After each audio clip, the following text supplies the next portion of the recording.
Well, for those of y'all who are here, thank you for showing up. My name is Adam Pickens. I'm the co-chair for the pre-conference committee this year, and I'll be your moderator today. So um, I'm glad that you have joined us on time, ready to go.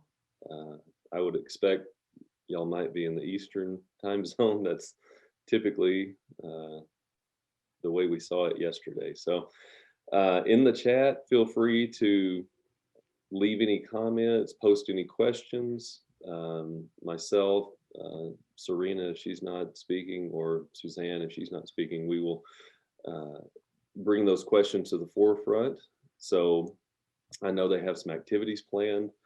Um, we're going to get to everything as quickly and as timely as we can. There will be breaks, I know, so just leave everything running. We have this recorded, so if you need to go back and watch anything, you can go back and watch them later.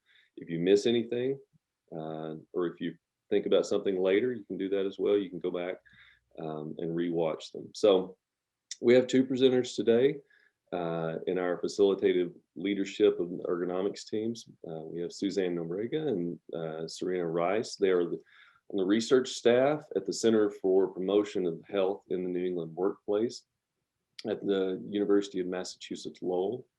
CPH New is what the Center for Promotion of Health in New England is referred to as. It is one of the 6 NIOSH funded total worker health centers for excellence. Suzanne is Associate Director and Outreach Director. She leads the center's total worker health research translation activities. These activities include communication, professional continuing education, and development tools to help professionals and employers implement total worker health concepts in practice. Suzanne is developer for the facilitation skills training videos and training manual that will be discussed in today's session. Serena is a trainer and site coach at CPH New. She delivers facilitation skills coaching in healthcare and corrections organizations where CPH New conducts research. She also developed and leads monthly virtual facilitation skills training courses for safety and health professionals. Serena brings nearly 20 years of experience in the labor movement, which has honed her understanding of leadership and group dynamics. She now shares those skills to help health and safety professionals develop strong skills as facilitative leaders. I'm going to be in the background. I'll have my mic and video off, but Suzanne, Serena, I turn it over to you now.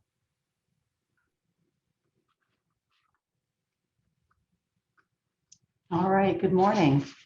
I want to welcome you to this session today. We have planned, I hope, a very interactive session.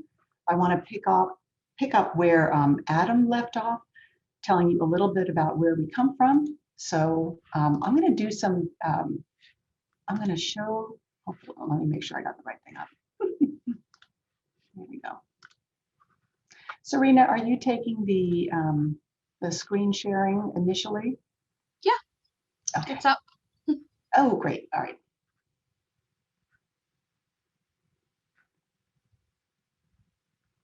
Well, that is very interesting. Okay. Now I can see it's up. All right. So as Adam said, we're part of this organization called Center for Promotion of Health in the New England Workplace. We're in New England, and we are an unusual total worker health center. There are 6 around the country. Ours is unique because we are a joint effort of 2 public universities. So Serena and I are both employed at UMass Lowell, but we also have part of our center being managed out of the University of Connecticut, which according to the map, when we do presentations, sometimes we're talking to an international audience, and that's why we have kind of the Where's Waldo look of where our center is. But we're about 2 hours apart, both of these universities, and we've got lots of different people involved in our center.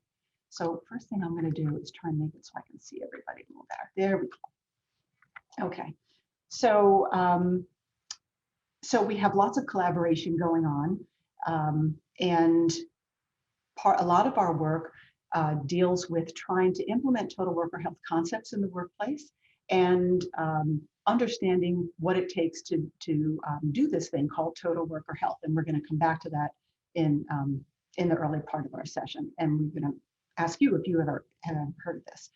So this is kind of where we're coming into this work, but our research tends to focus a lot on participatory action research, which is how we got into this whole field of facilitation skills, because how we engage people in the workplace is kind of the starting point with how we make changes for the better in the workplace. So that's how we're coming into this work. We like to start off our sessions. As facilitators, you know, it's important to get people's voices in the room and to see who's here. So we'd like to start off with some introductions. Serena, would you like to advance? There we go. Okay, so I'm getting an echo. Does anybody else hear an echo? Yeah.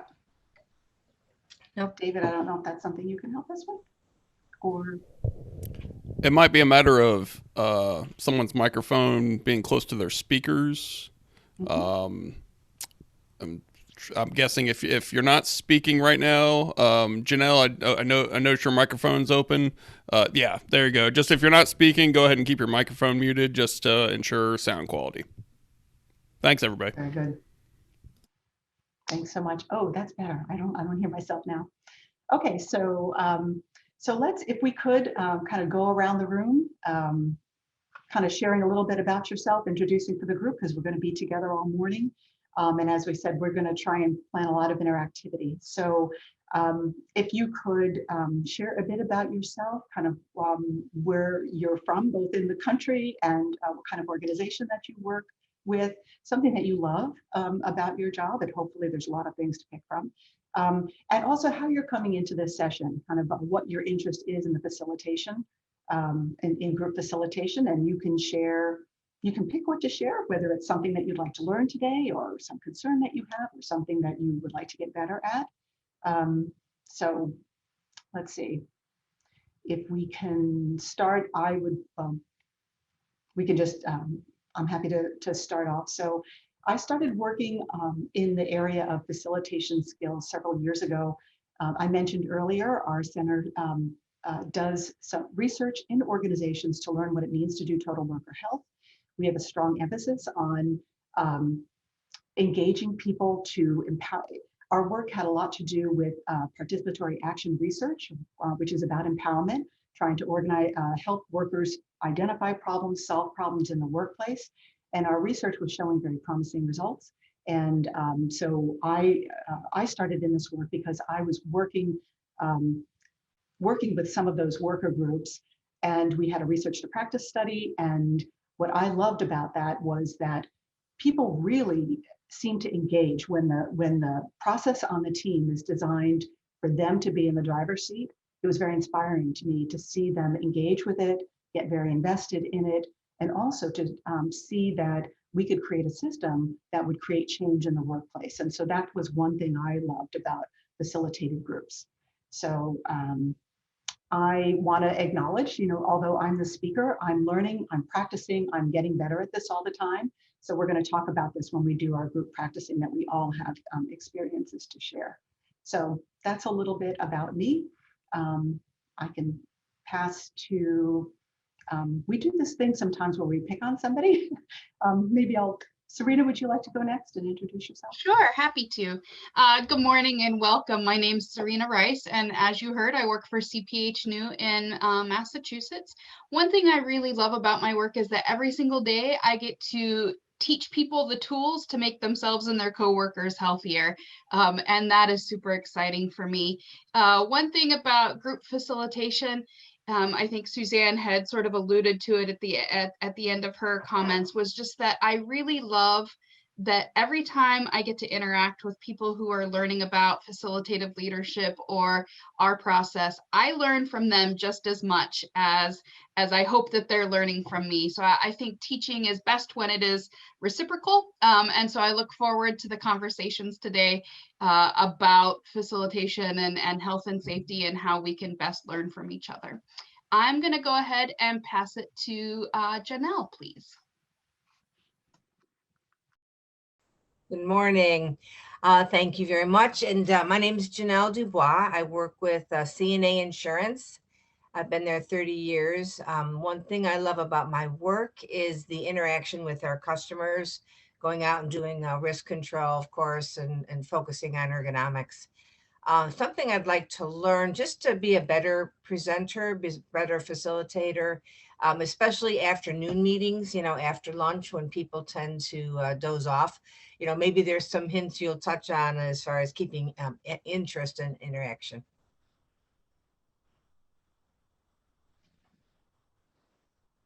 So do I pick the next person? How about Scott? I was going to pick somebody else. I appreciate that, Janelle. I believe I'm in your backyard, actually, Suzanne and Serena, and got a bit more of a connection maybe than most to UMass Lowell. I was a graduate of the work environment program in '92. So, and I am located in Drake, so I am close. I don't keep in touch really with the department too much. Just always working and busy and traveling. But anytime, and I didn't know you guys were doing this today, but anytime I hear and see anything from UMass, certainly this CPH new stuff, it's always really, really good. We actually, the company I work for is MEMIC, so we're a workers' comp carrier. We've worked with you guys directly, I believe, in the past, or UMass Lowell on the safe patient handling program, and that was all about facilitation. I think it was a 2-day, et cetera. So, I mean, what I love about it is probably not too different from most people. It's getting people to learn and take away something. So we are big on facilitation. We even title our leading slides, facilitate. We put our names on the intro slide, but we put facilitator, not instructor or anything like that. So it's all about activities. We love to match content with activity, and your content shouldn't be a lot more than your activities. So anything I can learn from you guys today, I'd appreciate it. It's what we do.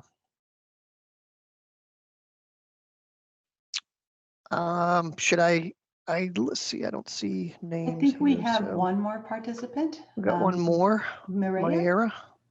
Maria. Hello, good morning. Yeah, my name is Nobrega Springer, and I work for Cardinal Health. And I work out of their corporate office here in Dublin, Ohio. I have been with Cardinal about 3.5 years. And one thing that what I do for them is I'm their ergonomics program manager. And what I love about my work is that I feel I can help people, that I can help improve, their work environment. That, to me, that's the best. And one thing that I would like to learn here is how to have more participation, more engagement when you're working with your teams, when you're training them, especially now with this virtual environment where we're doing a lot of the training virtually. I feel it's so much harder to get people engaged and to avoid them being distracted, not paying attention, and that sort of thing. And in terms of my fear about facilitating a group, is it's exactly that they might not be engaged, interested, distracted, not paying attention. Thank you for sharing that. And I think although facilitators are not performers, there's this thing about it, performers, even if they're experienced, they still get nervous. So I think the fear, is your concern about people wanting to be there and people getting something out of what you're doing. So truth be told, I have it even today. So, so it means that you care about your group, but thank you for your comments. We have somebody else who's waiting to be admitted. So I guess I'm going to click admit and let her in.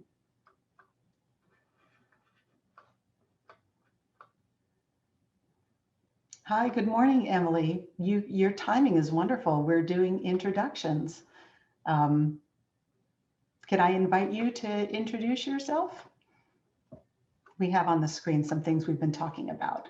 Just a little bit about you and where you're from and how you come into your interest in facilitation skills.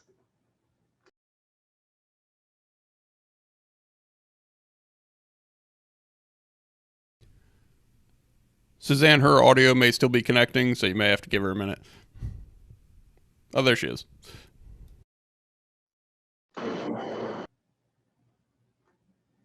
Good morning, Emily. We are just finishing up our introductions, and since you're here on time for the introductions, I'd love to invite you to introduce yourself. And I hope your screen is up. The things on the screen are the things that we're talking about, a little bit, just your name and where you're from and what you like about your work and a little bit about your interest in facilitation. Hi everyone, so I'm Emily Hagee. I work for Terex Utilities in Watertown, South Dakota. I love my job. I'm lucky enough to be an ergonomics engineer, so I get to work on a lot of the fun stuff that comes along with sprains or strains, but I really do enjoy it. And then, I don't know, one thought about group facilitation. I feel like it's, yeah, just it says a fear you have about facilitating a group. Just that, facilitating a group probably. I mean, stressful for me for sure. And I'm sorry I'm jumping on late. I didn't realize it was Eastern time. So thank you guys. You're very welcome. We're really glad to have you. Yes, and we said earlier that we all have skills to share and learn from in this session today. So we hope to plan a highly interactive session. So we know that there are 9 registered for this workshop. So it may be that others are hopefully others will join, but we'll just have to integrate them as we go. Okay, so let's take a minute to look at what we're going to do today. We're going to go over the plan. One thing to let you know is we have an agenda and all the materials that we're going to cover today, we have available to you. We put them on a Google Drive. Hopefully all of you are able to access a Google Drive, but Serena, I wonder if we could even just put the link to the Google Drive where those materials are. We're going to show you everything, but we want to make sure that you have, you know that you can access them also, and we can put that right in the chat. Before going into this, I want to acknowledge somebody said earlier about we're doing a lot of work virtually right now, and I just wanted to speak to that from the get-go. The reason we volunteered, Serena and I, to do this session today is that we had planned to do this session in person last year in Kentucky, and then of course everything blew up because of COVID, and our research also kind of blew up, and we no longer could go on site and go meet with our team. So we had to learn how to operate virtually, just like you all did. So we're going to be talking, you know, as part of what Serena does in her training is to teach about how to do that online, but we're all learning how to use cloud-based tools like these Google documents. So just doing a quick run through here on what our plan is today. We are going to start out orienting how we're coming into talking about facilitation skills by just spending a few minutes grounding on total worker health and why it's relevant for ergonomists, and within that, participation and engagement of workers is a core concept. So we're going to start off talking for a few minutes about that. We're going to then talk about the core skills around facilitation skills. Kind of what it is, how do you know good facilitation when you see it? You're going to tell us your experiences. So again, if you didn't come in earlier, we're going to try to avoid talking at you for 4 hours. So we're going to have a group discussion about that. And then we are going to do an activity that's highly interactive where we model the way that we facilitate sessions for workers in our own research, and you can do these activities with your own teams if you like. We're gonna, there's a design process that we use, and so we're gonna engage you in that design process. And the reason we're going to do that is to model some facilitation skills, and we're going to talk about those. We'll debrief after that. Before this session, sorry, can you just go up a little bit, Serena? Before we go into that highly interactive session, we're going to give you a little bit of a break. So I don't want you to be worried that you're going to be glued to the machine for 4 hours. But right before this, we start doing the role playing and the group demonstration. We're going to show some facilitation skills videos. So you will watch those. You will leave your Zoom up, but you can turn off your mic and turn off your screen and watch those. You know, stand up, move around, just take a look at those. There are a few like very short videos. We'll have the break, then we'll come back for the group facilitation, the role playing in the next segment of the workshop. We're going to debrief from that and talk about what we saw and that kind of thing. Then we're going to do a demonstration of where to find some resources to help you with this group facilitation. We have some materials that are freely available. We want to make sure you know about those. And then we're going to spend a little time talking about teams and what you're doing with teams or with groups in your workplace to see how what we practice doing might or might not apply and what your needs are. And then we will start getting towards the end of the session where we'll wrap up. We'll talk about how you can make a plan to practice and hone your own skills after the workshop. And before we conclude, we have an online little evaluation survey that we really hope that you choose to participate in, because we like to continue improving ourselves as well. Are there any questions about the agenda for today? Okay. All right. All right, so I guess we can go back to the slide deck. So as you see, Serena and I are going to be kind of working, tag teaming with each other. There are certain portions of today's session that I'm going to lead, and then there's certain portions of today's session that she's going to lead. I think there's, yeah, so just a few more things. So we talked about the session plan for today. Just a few tips in terms of getting the most out of the session. We have our learning goals. We want to, you know, I talked earlier, we want to make sure you walk away knowing why total worker health is relevant for ergonomists. We're going to cover key facilitation skills. We're going to practice the design process called IDEAS, and we're going to tell you what that acronym means.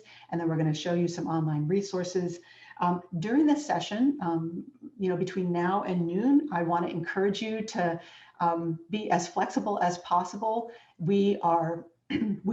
Serena and I are coordinating, so there might be times at which we'll have a little delay when we need to, you know, find our documents, but try to have fun with this session.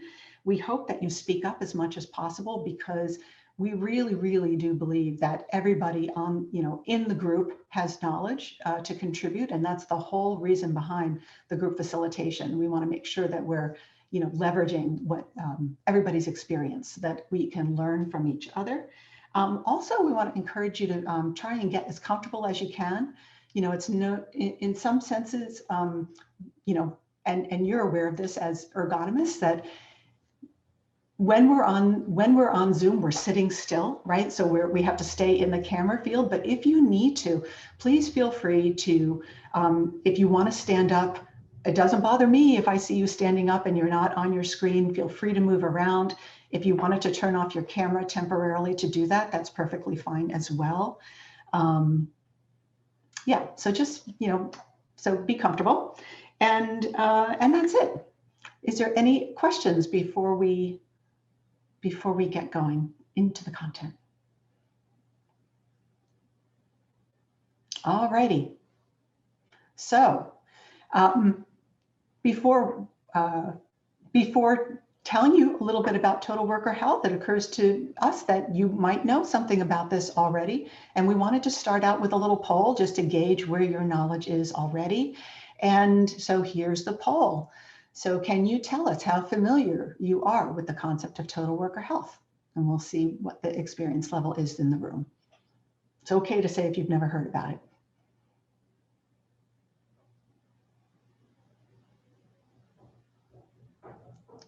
All right, very good. Thank you so much for that. So we tried to have these response options be all along the spectrum from never having heard of that, and that's okay, all the way to, yep, I'm a pro, I'm doing this in the workplace. So it sounds like you all, like, maybe there's not so much familiarity. So we're just going to start with ground zero, just giving you a little bit of information about what is this. So we're going to do that.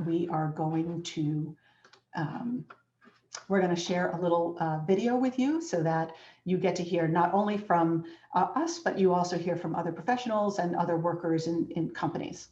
And this video was produced by the Total Worker Health Center in Iowa.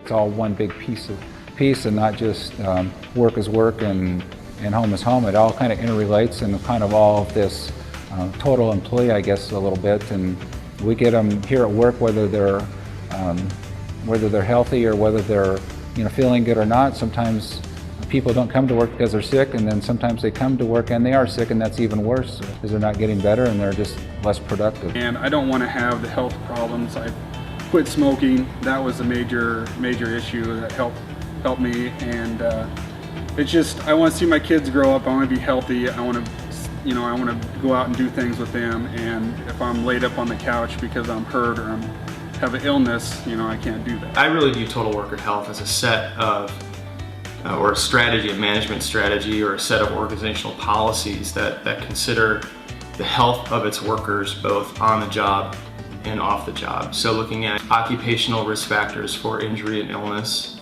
and also non-occupational risk factors for injury and illness, and how companies can do surveillance on metrics targeting those aspects, or how they can encourage people to adopt healthier behaviors.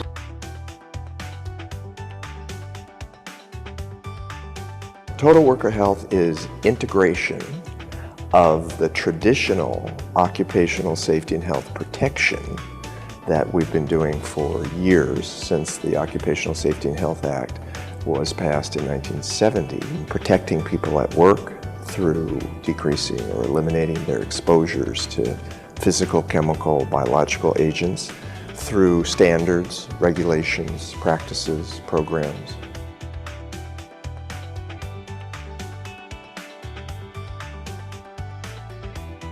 Health is impacted by more than what happens at the workplace.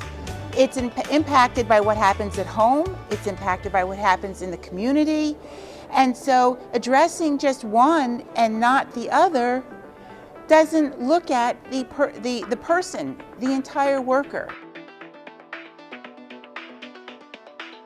A strong wellness program helps ensure the safety of our employees, the wellness and the holistic, both on the job and off the job, which makes them better community residents too. So that gives back to our residents that we're serving. We didn't have a safety program or anything in the previous place that I was working, and you just, you never really thought about it, now that it's, you know that this is what's expected here, and it does make you start thinking of things, at home. If you have a healthier workforce, you're going to have a safer workforce, and a safer workforce is going to be a healthier workforce. The terms total worker health have really become synonymous with an important NIOSH program to better advance the overall health and well-being of workers. NIOSH is dedicated at its very core to keeping workers safe. And that's an important cornerstone or foundation of the Total Worker Health Program. We think the best organizations start there, keep their workers safe, and then invest in the health and well-being of their workers throughout the day so that they can go home at the end of the day with more health than when they arrive that morning.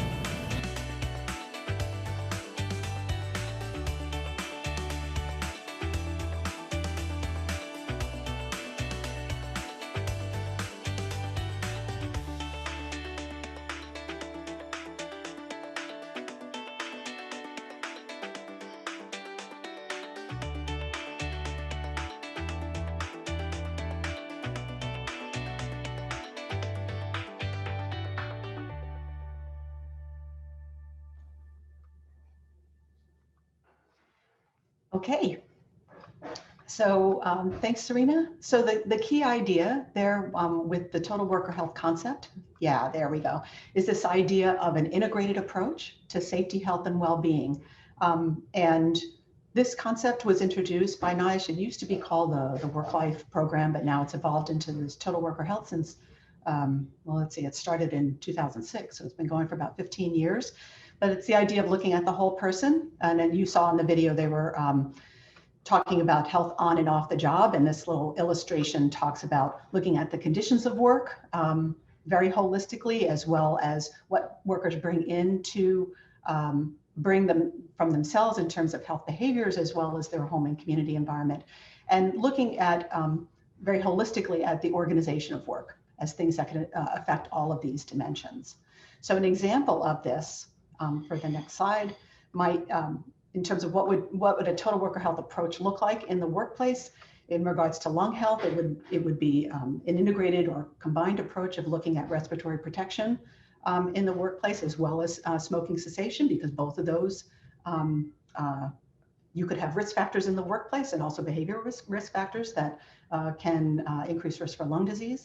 And then similarly, musculoskeletal health, looking at ergonomic risks, both in terms of tasks, tools, and also work organization and job stressors. These are work-related risks, things that can contribute to musculoskeletal disorders, as well as looking at personal risk factors, levels of fitness, arthritis, those kinds of things. So it's taking both the health protection and the health promotion approach together. So in terms of thinking about a total worker health approach in the workplace, NIOSH, who started putting forth this idea, about a decade or a decade and a half ago, has this guide for fundamentals, where they outline fundamental elements of a total worker health approach in the workplace. Our center, as I mentioned earlier, focuses on this third one. We focus on all of them, but one that we really feel is important is this idea of promoting and supporting worker engagement in the workplace throughout all phases of making the workplace healthier and safer to be in. And so that's why we take a participatory approach.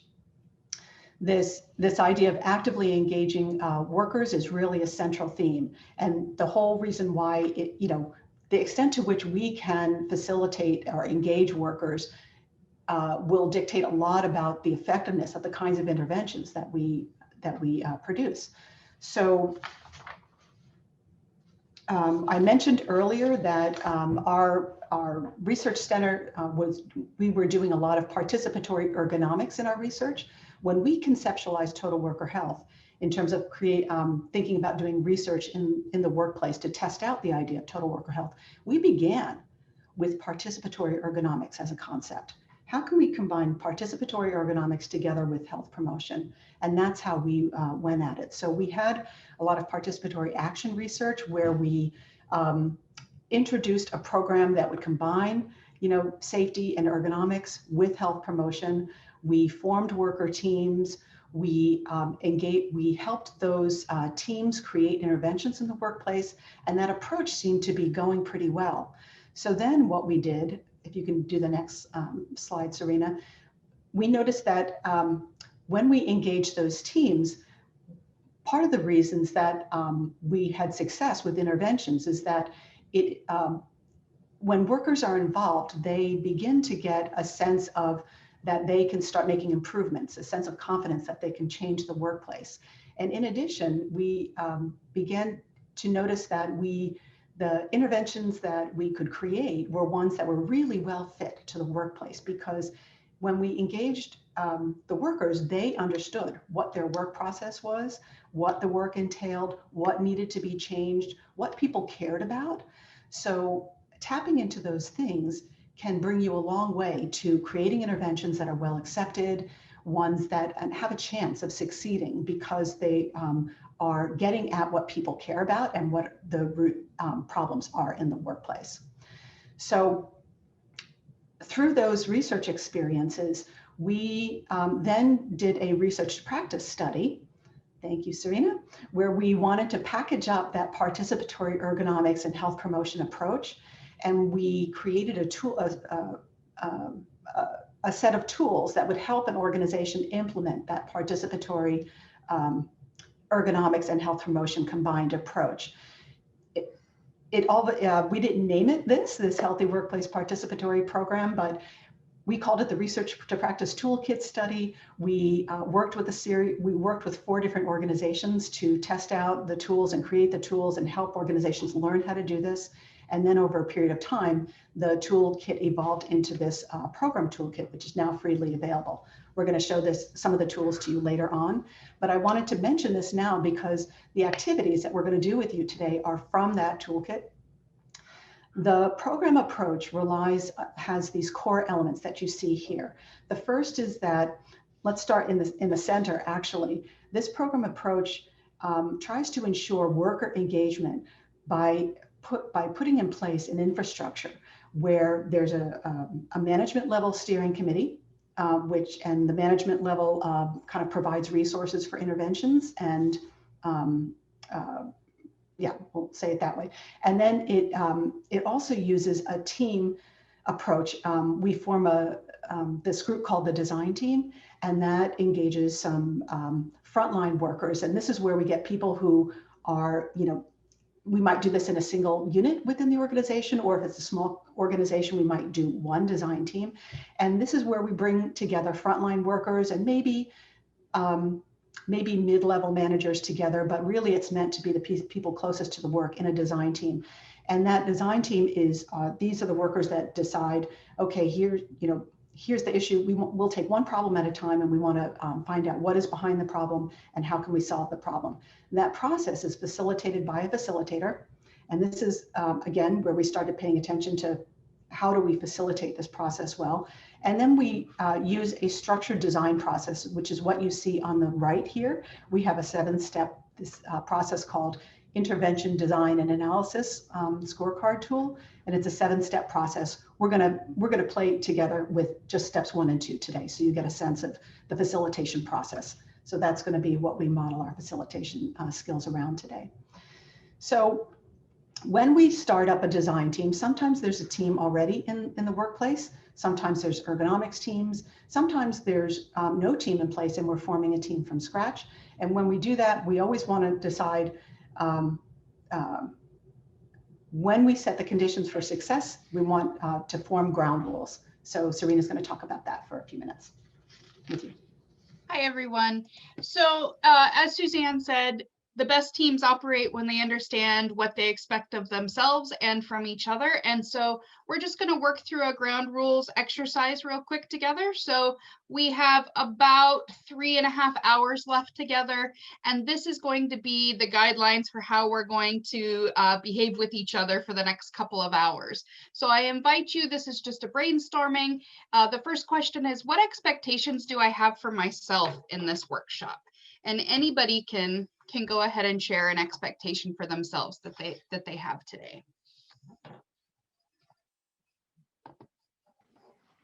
I would say to actively participate is one of my expectations for myself. Great, thank you so much, Emily. Anybody else? Make sure to have good listening skills and reinforce other people's ideas.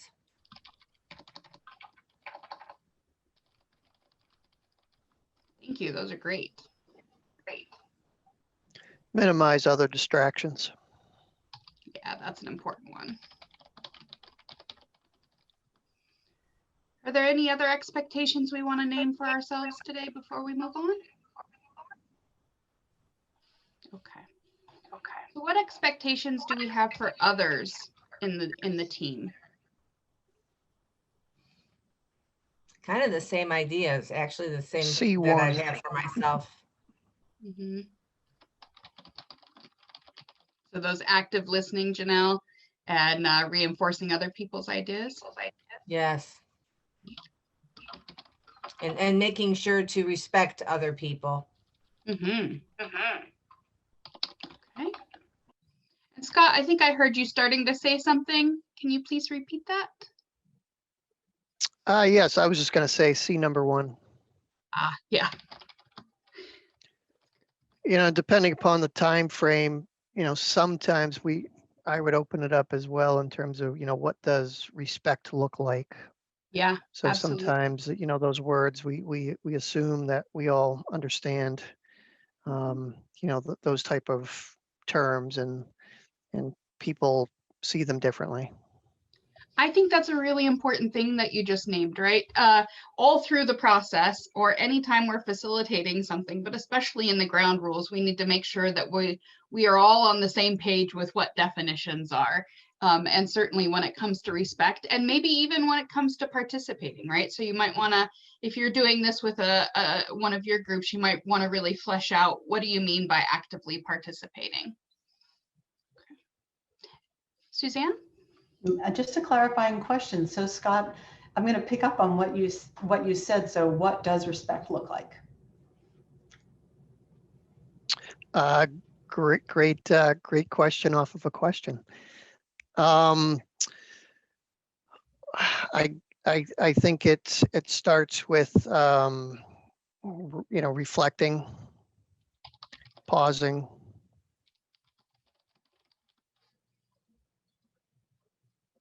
and letting things sit before responding. So, and we use, I think everybody uses different terms, active listening, reflective listening, et cetera, but I think maybe I was describing that a little bit. Great, thank you so much. Is there any final things that folks, go ahead, Janelle? Yeah, I was going to just say, allowing people to think outside the box. And not shut people down when it seems like it's an extreme idea or something, but letting people have that opinion. Yeah. Especially in brainstorms, right? It's important to let people just sort of get out all of their thoughts, and then you can process together which ones you're going to use to move the team forward. Right. Thank you. Okay, well, I think if folks, we can come back to these later if people think of something that they want to add to it. So they'll be also in the Google Doc, or you can send me a chat and I'll be happy to add them to it. But I'm going to go ahead and turn it back over to Suzanne. Oh, go ahead, Suzanne. Well, just before we leave here, I wonder, who on the call today actually uses this? Is this a new idea, or do you use this? I think it's situational. Yeah. How about Scott then Janelle? Yeah, I do.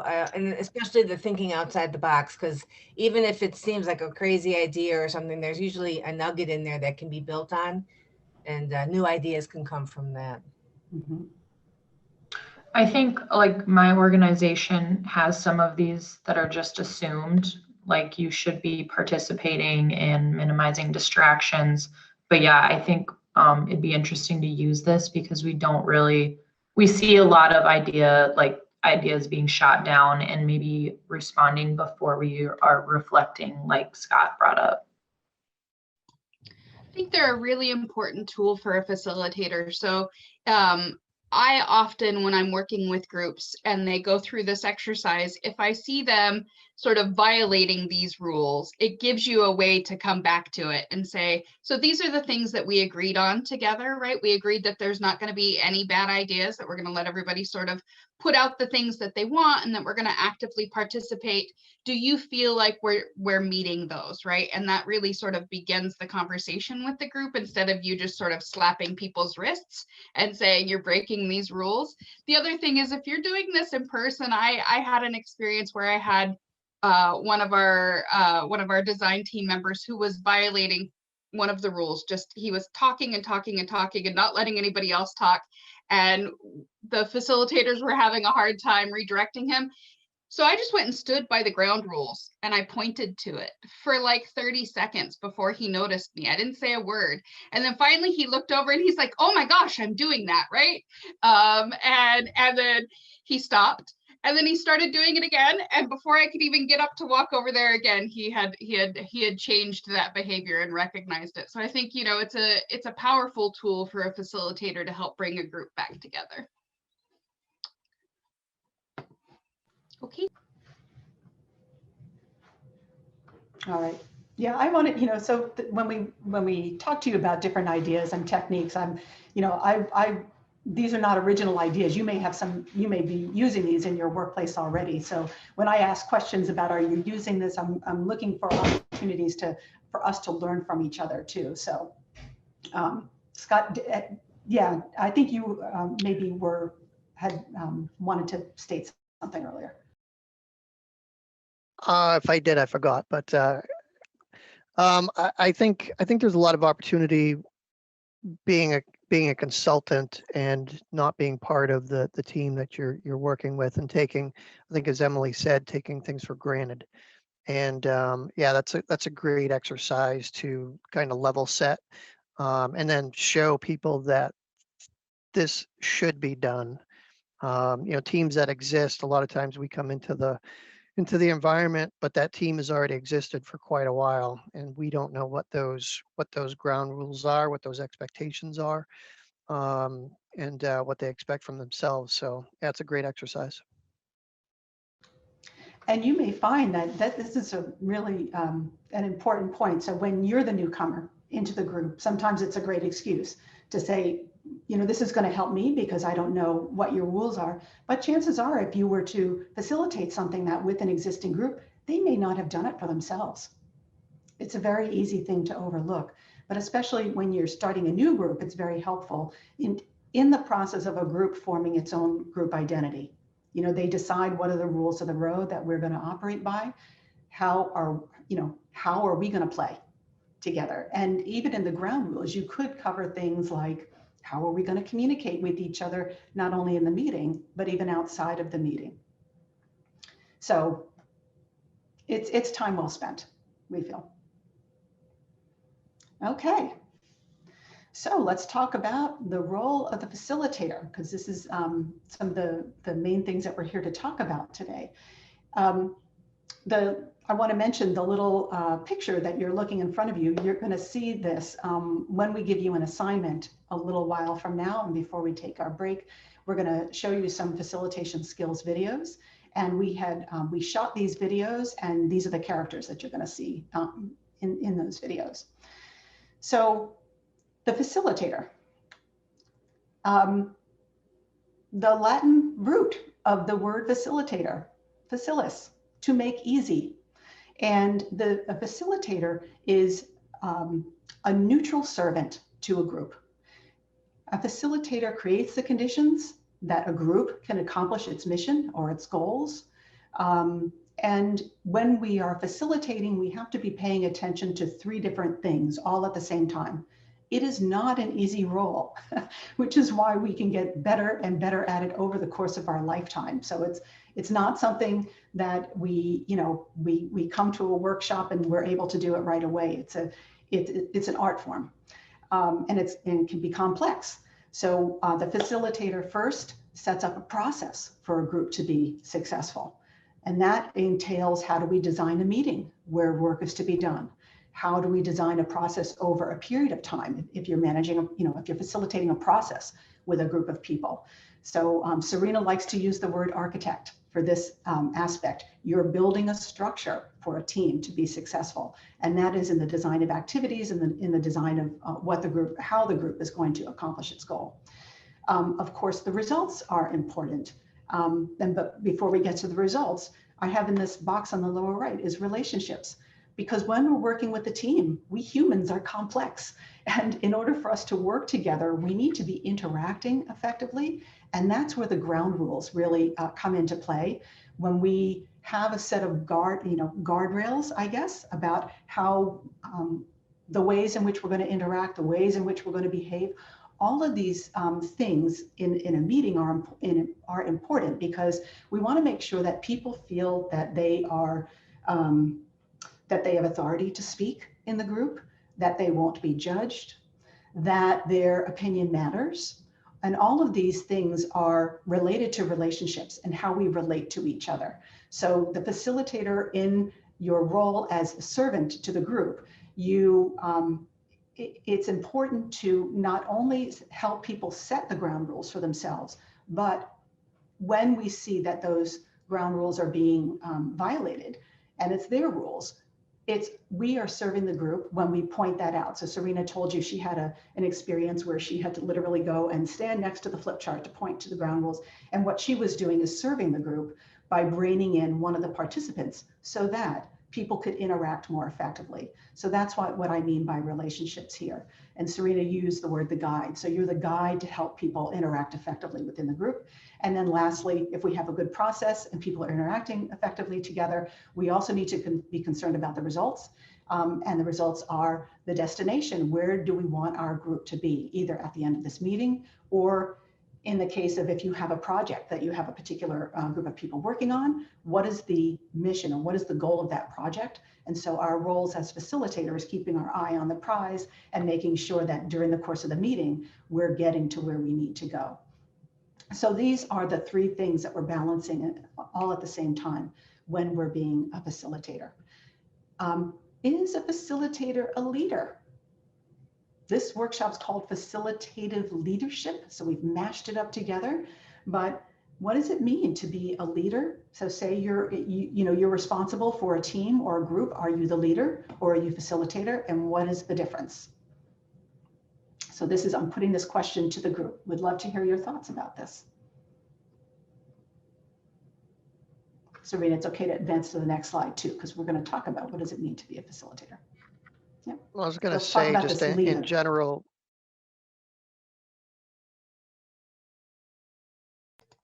Go ahead, Scott. Would you like me to? Okay. Yeah, I was just going to comment in general. Again, I think depending upon the situation, you're a little bit of both. And I think, depending upon what everybody's role is, we can say everybody's a leader if we're in a group setting. You could have formal authority and you could have informal authority.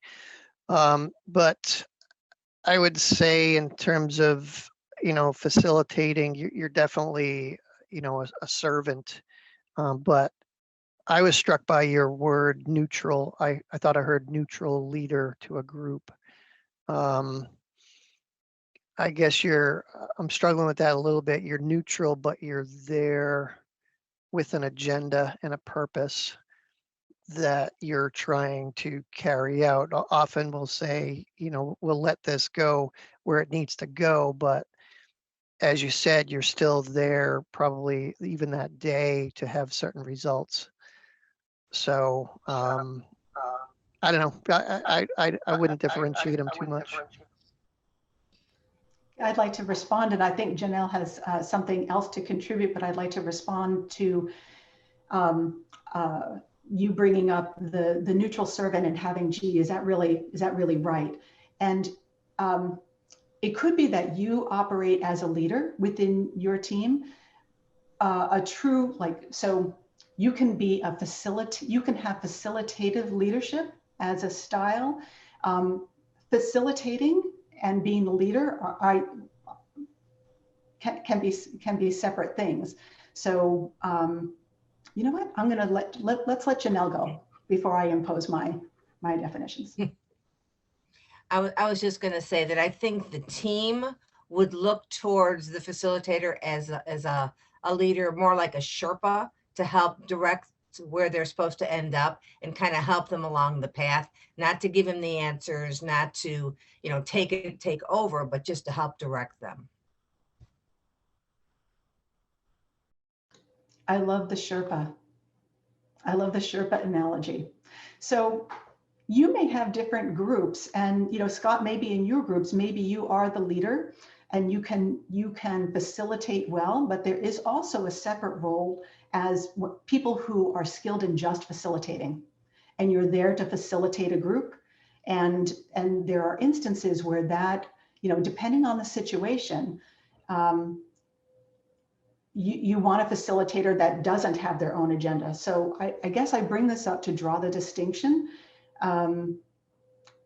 And you can decide in your organization, maybe there are instances where, this is your team and, you are the chair or you're the leader, but you could also empower your team members to have more authority by being more in a purely facilitative role. So it really depends on the application. Do others have experience with, have you had an instance where really what was going on was a facilitated group where the facilitator was not the leader?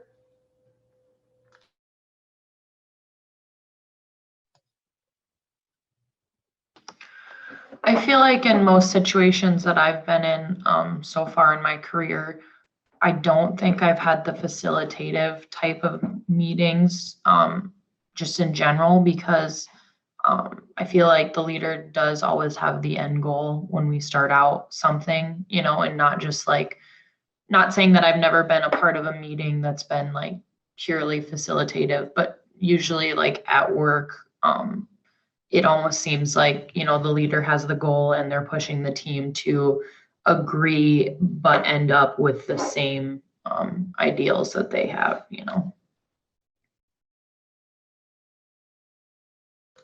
So when that's the case, is there a downside to that?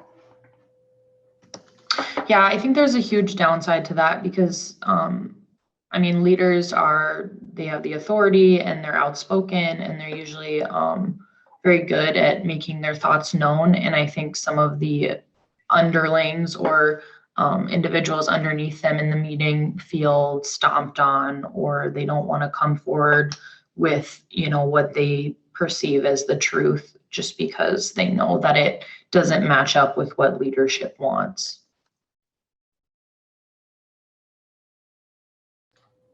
And so by extension, reading between the lines of what you just said, you could have a situation where if the leader of the team has so much kind of is bringing along the people to their point of view, the group is not really bought in. So maybe what that would, how that might, so yeah. So, and if they're not bought in, maybe if there are tasks to be done outside of the work, they might not be fully committed in bringing themselves into that. Yeah. I think one of the important distinctions for me in this, in terms of what you said, Scott, is that there's a difference between being a leader and being a manager. And the most basic definition of being a leader is somebody who has followers. So if you are in a room with a group of people and you're talking at them, but they don't respect you enough to listen to the things that you're saying, then you are managing them, you're not leading them. And so a leader can learn facilitation skills, a leader can be a facilitator. But it's not inherent, right? I think it's a skill. Facilitation is a skill that you have to build, which is why all of you came here today to work on that yourselves. And I think far too often we get a little confused by those definitions when we're looking at, you know, the leaders of our company. Maybe they don't have those skills. Maybe they weren't given the opportunity to give those skills. And so, you know, perhaps it's something that would be beneficial for them too. Yeah, totally agree. Go ahead, sorry. Oh, I think we're on a little bit of a delay. I didn't mean to jump in. Yeah, totally agree. And we spend quite a bit of time talking about just that point with people that we work with. We actually do a leader exercise in terms of, you know, listing those qualities of a good leader. And reflect those back in terms of those are the things that people would want to follow. So just be aware of it. Some of you, I think, are operating in a consulting role. And when you do that, are you asked ever to come in and lead and just facilitate and not have a stake in the outcome? It's really their outcome, not your outcome.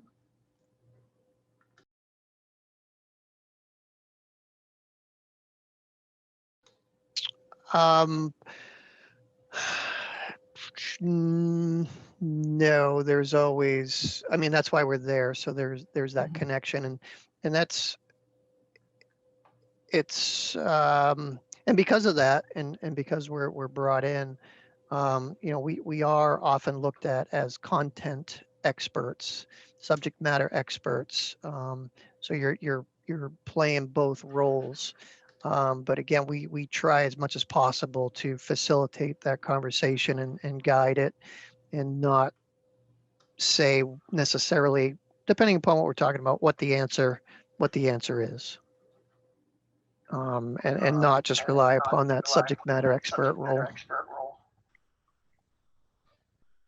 Yeah, Scott, just to kind of build on what you just said, I think we're maybe in the same kind of a boat where we provide training for our customers, employees, right? So we start out as the trainer / leader because we're the one sharing the knowledge. But the last half of maybe our process would be working with the team and helping them come up with solutions themselves, since they're the ones living and breathing it on a daily basis. So helping them to facilitate, maybe so it's two-way street. It goes, usually it covers both of them.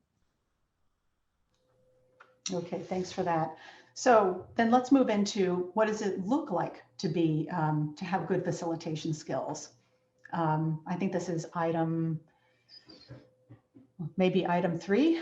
What skills or behaviors does an effective facilitator do? So when you've seen I think most of us have had the experience where we see somebody who's really good at this. What does that look like? What do they do that you observe when it's going well?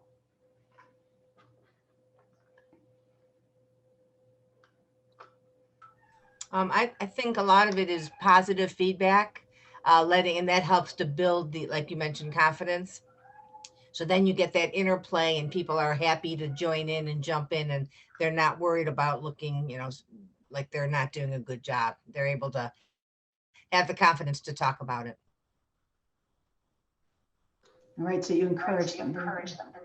Okay. All right, Scott has his hand up, and then we'll maybe go to the other 2. Yeah, I'd say 2 things. I was going to lead with ask open-ended questions, the what and the how, and encourage that in your opening in terms of being there to facilitate. So trying to let them know that, again, I guess it may be in that ground rules discussion, but that you're open to a safe space type of discussion.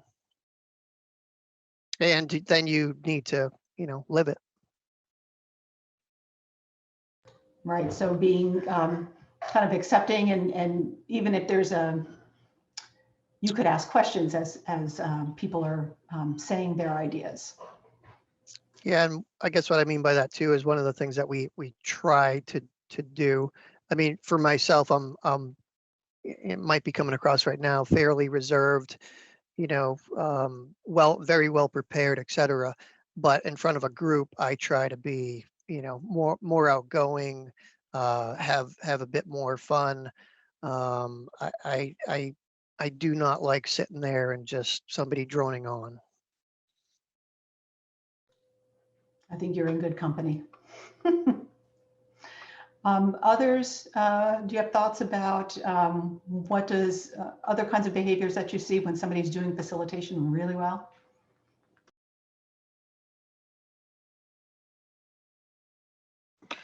I mean, I think for me, it's just you can notice that they don't have a bias towards one solution or another. They're completely impartial.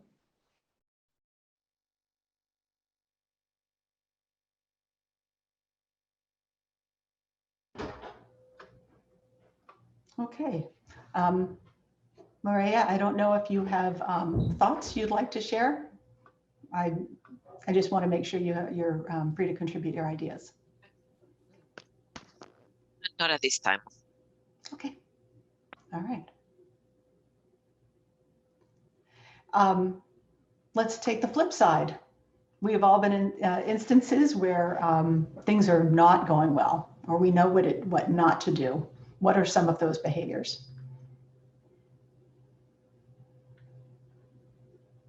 When the person leading a discussion is not accomplishing the goal of having everybody contribute. I think enthusiasm, if a facilitator does not come across as enthusiastic and involved, that can kind of slow people down as far as getting involved.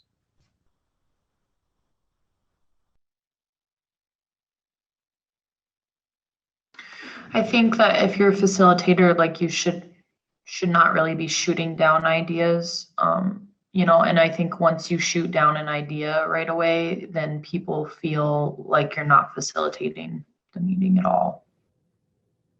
Thank you, Emily. And then what happens, like if you're in the room and you see an idea being shot down, what does it mean for you? I think that it creates an atmosphere where people don't want to share because they know that maybe their idea isn't perfect right off the bat and that it will also be shot down. Thank you. Yeah, so what people see happening in the room says a lot to what they think is going to be acceptable or not acceptable. Really great. Really great. Thank you for that. And I feel like it's important to note that even if you're not verbally shooting down ideas, you can be shooting down ideas with your body language. So definitely people can tell if you're like, okay, that's a stupid idea, with your face. So would you like to model that for us? No. I'm gonna be like, that's so true. I'm very glad that you brought that up. Well, I think I've seen like when somebody brings up an idea and somebody does like the scrunched face of like, I don't know what you're talking about face, I don't know. Mm-hmm. Mm-hmm. That's right. Emily, do you feel like that's gotten worse since we've been in this virtual world? I feel like it's harder to bring it back to what Janelle brought up. It's harder to be enthusiastic over video chats. I think, definitely, I think that I don't know about bad body language because I think that a majority of times, like in my meetings, people don't even have their cameras on. So you're solely basing it off of their tone of voice, which can be hard because like now I have a little bit of a loss of voice. So I think I sound, a little bit less enthusiastic than I actually am. So. Yeah, I think that's a really important nuance, especially in a virtual world, right? Because you use the example of scrunching up your face, and sometimes that's how people are processing information and thinking about it. And so we have to think of I'm one of those people. And so we have to think of new ways to talk about that in our groups that doesn't make people feel sort of uncomfortable about their own body language. And I think having a conversation, in your group about that, maybe when you're doing the ground rules, right? So we're in a virtual world. What does it look like? How does our body and our facial expressions communicate our intent? What are some ways that, your face might present one idea to somebody, but isn't really what you're thinking, and sort of get that stuff on the table. And that will really help the health of your group as you're going forward.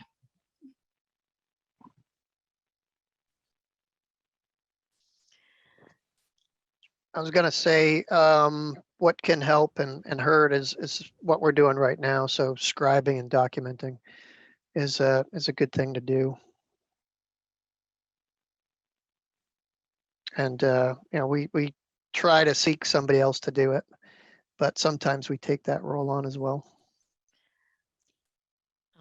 I think for me, one thing that would make that facilitator less effective is when they put people on the spot, especially if it's, a question that's arisen, might be something that you have to recollect, something you've learned, or it's a difficult question and they ask somebody specifically. I think that makes it hard for people. Thank you for that. We're going to, one of the skills we're going to talk about later is ways to encourage people to contribute and to process. And some people, one of the techniques that we're going to talk about later is about giving people time to think before. And there's different ways to do that. Sometimes we might give a pre-assignment, to if we're going to focus on something at a particular meeting and we want people to be prepared, you can ask them to think about it before they come, or even write it right within the meeting. You can use a technique about asking people to reflect. So that's one of the things that you're going to see in in the skills video a little later. And it gets exactly at that, just giving people a chance to think about things, because some people need that. Some people are very good at just, rattling off ideas, or they can think spontaneously, or they're very comfortable presenting their ideas. But for those who are more reserved or have the kind of personality that they, or even the kind of learning style where they need time to reflect and think first before they contribute their ideas, it's important to make space for that within the meeting. Okay. All right. So we have talked a bit. So Serena, I kept these slides. Oops. We have a little monster in the system here. Here we go. Here we go. So we just we talked a bit here about what we see for what are facilitation skills, and just to reflect, we want to have you think about these for your own kind of, where are you in relation to these skills? So we talked about some of the facilitation skills being setting ground rules, which we did earlier, using open-ended questions. When we do that, we have people, we draw out everyone's knowledge in the room. Another skill is, I just alluded to a minute ago, some people are more quiet and they need either time to think about their response before they give it, or maybe they need to be invited to contribute their ideas, and they may not be as forthcoming spontaneously. Another facilitation skill, this is more of a tactical, but do you remember we talked earlier about the 3 things all to keep track of as time, and then getting to the results. Some of that is tracking time in the meeting and making sure that we get, we're covering the topics, but that also we keep to time, because one of the biggest challenges is keeping a meeting to end on time and accomplishing everything that you've planned. So starting and ending on time is really important. There will be balancing the voices in the room. Yes, Scott, go ahead. I just had a point of discussion, and I think sometimes these things come together. I mean, when you're facilitating a group and you're a couple hours in, let's say, and you don't know, is you're trying to read the room. Is somebody tuned out? Or do they not care? Are they there because they were told to be there? Or are they, more reserved, quiet, reflective? So I tend to default to testing that out. And not assuming one way or the other, and not pushing it. You'd love everybody to participate and contribute, et cetera, but the reality is, you're going to get out of a group of 10, I don't know, there might be two or three that are just going to sit there and not say anything.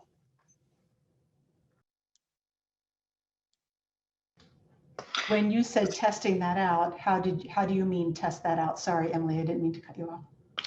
That is exactly what I was going to ask. Asking questions, seeing where they are.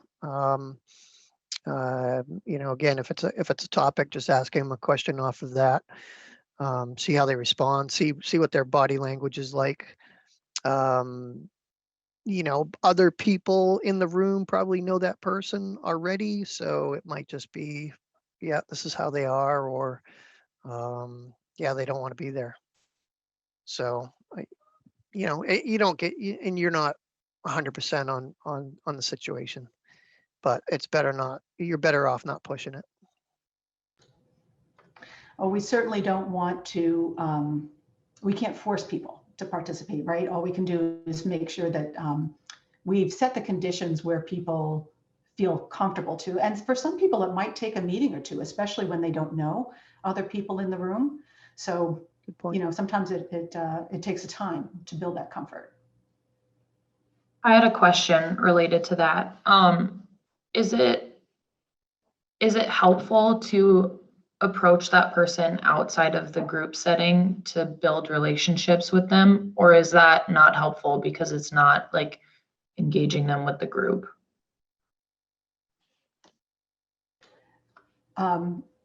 Serena, I saw you nodding. My response to that would be to anything that helps to build trust and build comfort is going to help them feel more comfortable and willing to participate within the context of the meeting. So, you know, sometimes that will happen. You know, at the end of the meeting, maybe you'll get chit-chatting, and once they feel comfortable that kind of you value their input, they're going to be more likely to contribute that to the group later. Very good. Okay. So just a few others of these facilitation skills. This balancing the voices in the room. I think most of us have had the experience where there's somebody who's super comfortable talking and very happy to share their ideas for as long as you will let them. And so it's important that we as the facilitators kind of acknowledge as you read the room and see kind of who's talking, who's not talking. You could even, you know, you could invite people, you know, pose a question and say, I'd especially be interested in hearing from some folks who haven't spoken up yet. What do you think? So you can make space for people to speak up. But balancing those voices is really important. We're going to talk about the how-tos. You're going to see that in the video, and we're going to talk about that later. Redirecting off-topic conversations has to do a little bit with timekeeping. You know, time is a finite resource, and sometimes we can get going on a topic that's not exactly our agenda item, and navigating that, finding a way to navigate that, putting it in a parking lot. We're going to talk about these techniques, but helping to keep the conversation on point is also an important skill. Sometimes the next one, sometimes we have people, you have different people with different ideas in the room, and that is okay. But helping people be, in our roles as facilitators, there are ways that we can help the group consider people with different viewpoints or just different ideas. We can start with that in the ground rules. So today we talked about there's no bad ideas, or all ideas are welcome and we can discuss them. So starting off with that as the premise in the ground rules, but then knowing how to, when there appears to be, you know, sometimes it can happen in a group where one person will have a very strong idea and then somebody else in the group will start to speak up to counter that idea. It often, a facilitator can help in that situation by asking for people to hear each other out, and that way people can learn from each other. So that's a specific skill. And then using questions in a way to, we talked about asking open-ended questions, but there are different ways to pose questions in order to help a group move forward. The opting out question versus the opting in, you might not have heard these terms. We're going to talk about them, but the opting out is more, it's like, Serena, maybe you can think of these examples. I'm drawing a blank, but the opting in is when we ask everybody in the group to state whether they agree with a decision that's being taken, versus opting out is anybody not ready to move on to the next topic? That would be an example of an opting out question. So these are little techniques that can help a group take decisions and move forward in the next piece of their work together. So having talked about all of these skills, we'd like to run a little poll just to see where you all feel in terms of your own comfort with these skills, and how many of these skills do you think you can perform well most of the time?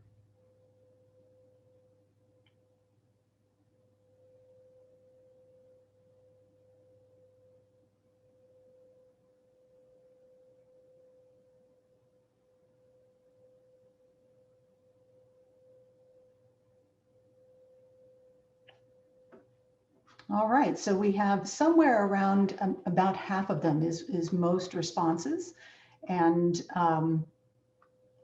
so that's good. So you have a sense of kind of where you feel you've mastered some of these, and where you think you have some room to grow.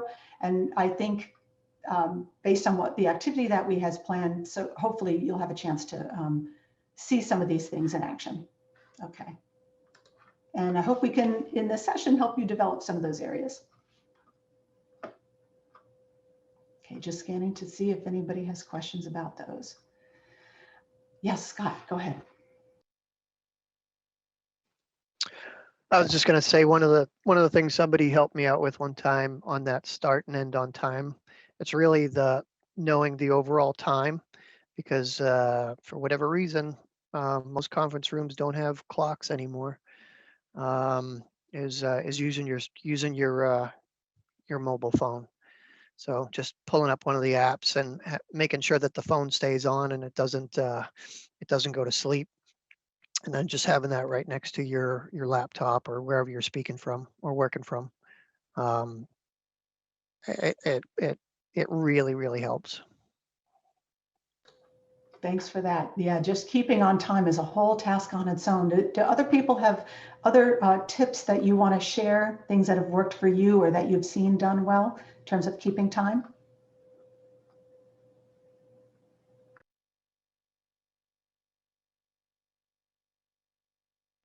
We're going to talk about meeting design as part of this session, and that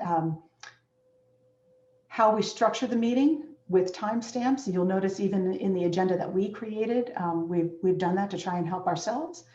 So, okay, so Serena's giving me a little cue. Thank you very much. Oh, that was one tip I wanted to suggest. Sometimes you can have somebody designated as the timekeeper right in your meeting, and you've given them permission to interrupt you or just do a time check, and they would even say, you know, when the time is up for this section of the agenda, just like Serena just did, okay, we're at time, and you can negotiate whether you want to spend more time on that or whether you want to just wrap that section up and move on to the next. So thank you for that, Serena. You know, before we go any further, we've had another member join our group, and I want to give her a chance to introduce herself. So Holly, I want to welcome you to the session, and we would love it if you just say hi to the group, or you can stay off camera if you want to do that, but just to introduce kind of your name and where you're located in your company and your interest in facilitation. Looks like you're in a public place. You have a mask on. You know what? We can't hear you. Your sound is off. She's Suzanne. She can't really talk right now. I've been talking to her in chat. So oh, I'm so sorry. No. She's trying to move to a place where she can talk a little more. Okay. Yeah. So I think we can come back to that. Thank you very much. I had not been able to keep paying attention to the chat. Okay, so what we plan to do next, this is where we're going to head. We're going to give you an assignment to do kind of, you can turn your video off, you can turn your sound off, but we want to give you, let's see, we were going to give you the link to some videos where you'll see facilitation skills demonstrated, and then we're going to be using that information in the next group activity part of our session. So we'd like to give you about 10 minutes to watch these videos, and then additionally give you a break beyond that. So Serena, why don't since you're looking at the camera, since you're kind of showing where these videos are, maybe I'll leave it to you to give the assignment, and then we can work out what time to reconvene, because we're just a few minutes running behind. Sure, I was just getting the link for it. Oh, yeah. Oh, okay. Sorry. So I put the link to the videos in chat, but there are a lot of videos. What we're asking you to watch right now, in particular for the rest of this session, is video number 5 about keeping control of discussions, video number 7 about maximizing participation, and video number 8 about framing questions. Do you want to pull up the page and show the page? Because so the reason we created these videos because as we were starting to train people on how to use our participatory program, people will always say, you know, this is great, but the program really relies on good facilitation, and I feel like I need better facilitation skills, because that's really the secret sauce of having a really good engaged team. Great. So we created these videos and to model what that looks like. And so this page contains links to all of them, and Serena's showing you. So while the slides look like each other, you just look at the title. So it's this maximizing participation one that we're asking you to look at. Is it this as the 3 again? Maximizing participation, the asking questions. Whoops, let me. Yep, and engaging. Mm-hmm. Keeping control of discussion. Right, the last 3. Sorry. I don't think it is the last 3. I think it's keeping control of meeting discussions. So this is keeping on track. And there's different techniques for doing that. And then the second to last one, the maximizing participation, you know, trying to get it so everybody is participating in the room. And then the last one, which is the art of asking questions. So what we're going to do, let's see, we think it'll take, these are each about 3 and 4 minutes. We think it'll take about 10 minutes to watch all of them.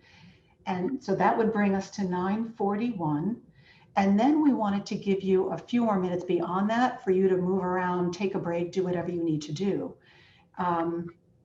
So I'm thinking, do we think that 9:45 would be about right?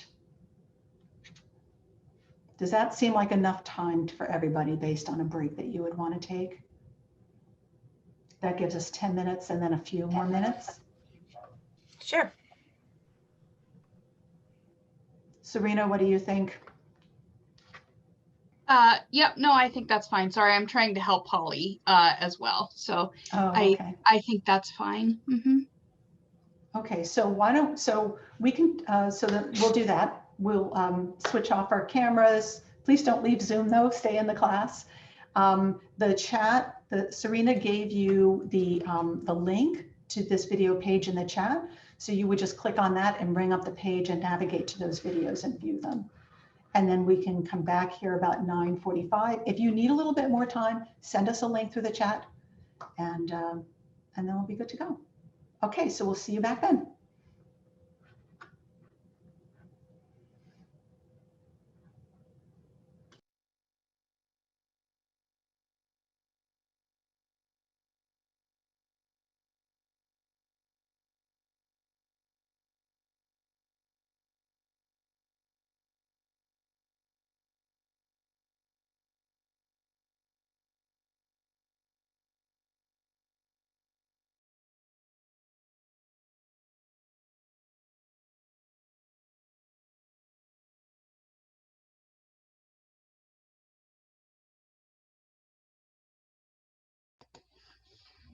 Welcome back, everyone. I hope you got a chance to get up and move a little bit. I understand there was a little bit of a hiccup with the maximizing participation video. Did folks get a chance to watch it, or do we need a couple more minutes to do that before we move on? I was able to watch it.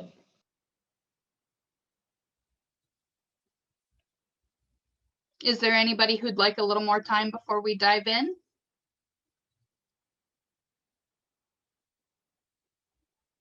Okay.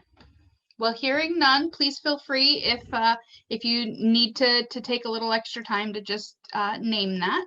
So Suzanne, if you could pull up the PowerPoint, please.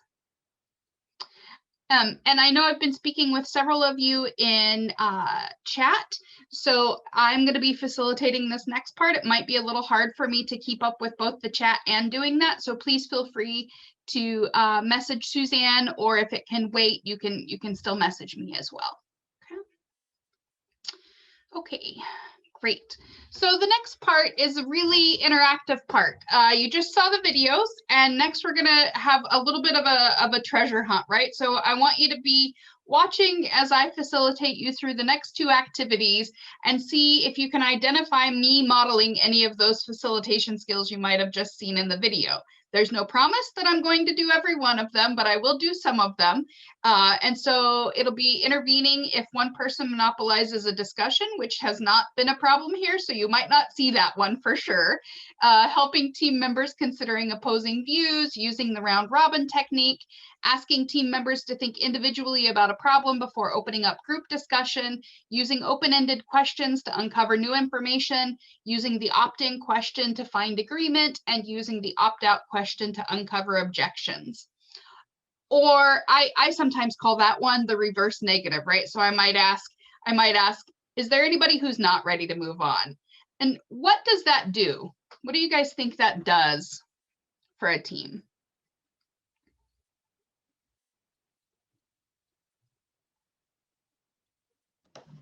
Not everyone has to chime in and say that they have done it, just the few people that may have the issue. So it saves time, I think. Yeah, Scott, I saw your hand up too. I forgot already, but I think it just sets a milestone. It just sets a point to check to make sure everybody's ready to move on. See if they have any more questions. Yeah, I like using it because I think, especially I'm an introvert, right? So it gives me space as an introvert where, if somebody says to me, are you ready to move on? And I may be too shy to say something, but it kind of creates that space for me to say no, right? Like they just asked if there's anybody who's not ready to move on, and I'm not ready to move on. So I'm going to go ahead and speak up now. It's just one more way to sort of bring your introverts along with you. Okay. So if we can move to the next slide, please.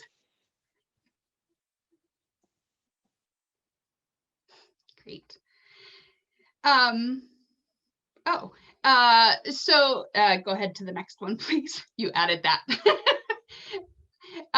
Okay, so as Suzanne had explained earlier, the 2 exercises that we're going to be working through today are part of our ideas process, part of the Healthy Workplace Participatory Program. And the first one is what we call ideas step number 1. So it's really trying to figure out why a problem's a problem. So at the end of this, we're hoping that you'll understand how to explain the rationale for doing a root cause analysis. You'll understand how to use and create a fishbone diagram to map out root causes. There are a lot of ways to do root cause analysis. We just happen to use the fishbone, but I think if you're working with a group, use whatever works best for that group. Go ahead. Thank you. So just some key definitions. We talked a little bit earlier about how important it is to make sure we're all on the same page with definitions. For us, health, safety, and well-being concern is anything that places an employee's physical or mental well-being at risk. A root cause analysis is a systemic problem-solving process to identify all the underlying issues of a health or safety concern. Go ahead to the next one, please. And then there are sub-issues, which are just smaller aspects of that big main problem, and then contributing factors. This is really where your root cause analysis begins to take that total worker health approach, because we want you to really think about the things on or off the job that can lead to that sub-issue. Are there any questions about these definitions before we move forward? Okay, go ahead, please. So how do we do that? This is sort of an example. So we worked a while ago with a coffee shop, and so this was their actual example that they'd used. So you'll see the head of that fish is the burns from coffee spills. That's your major health and safety problem that we just talked about. And then the spines that are going this way are the sub-issues. So that's things like the coffee cup lid error and employee fatigue. And then the contributing factors are the things that are going sort of horizontally, right? So thin material of cups makes it hot when it's got fresh coffee in it. Employees are only getting 4 to 5 hours of sleep at a time. The real purpose of this is you see a problem and you say, why is it a problem? Why is it a problem? Why is it a problem? Until you have no more whys to go through. And so that's what we're going to practice right now. And we're going to use that doing remote work. So how many of you have been working remote over the last year? I have. Scott, Janelle. Mm-hmm. Yeah, me too. And Mira, thank you. Adam, I see you have your hand raised, and Suzanne and I have both we haven't been into the office for over a year now. So all right, everybody needs to stop bragging. Hi, Holly. Now that we can hear you, do you want to take just a minute to introduce yourself to the rest of the group? Well, I was going to put my makeup on, but anyways, my name's Holly Fetter. I just got married August 1st, so I almost said my wrong last name. And I've worked for Chrysler we're now called Stellantis. We've been Chrysler, Cerberus, FCA, and we are actually now called Stellantis. I don't know if you guys know that yet, if the public knows that, but Chrysler's been bought out yet again. And I'm the ergonomic analyst. I'm appointed UAW from the floor. I'm not schooled in kinesiology or anything of the sort, but I've been doing ergo on the floor for 10 years. And I've been coming to the Applied Ergonomics Conference for 10 years. I'm part of the networking committee, and I love ergonomics, but I'm not probably as trained as you all are, or as organized or as efficient, but I'm very passionate about it. So hopefully I can contribute something to this conversation, and I'll try to get queued up a little bit. I didn't realize I was going to be on video. You're fine. We are not here to judge how we look or we sound. We're just here to learn together. So I appreciate you taking the time to introduce yourself, and I'm looking forward to your contributions. I have very, very limited experience with this technology, and it makes me quite anxious. So I'm trying my best to participate. You're doing a great job. Thank you so much, Holly. Thanks. Okay. So we are going to practice this, and our major health and safety issue is going to be remote work. So Suzanne, if you can pull up the ideas step 1 worksheet. Perfect.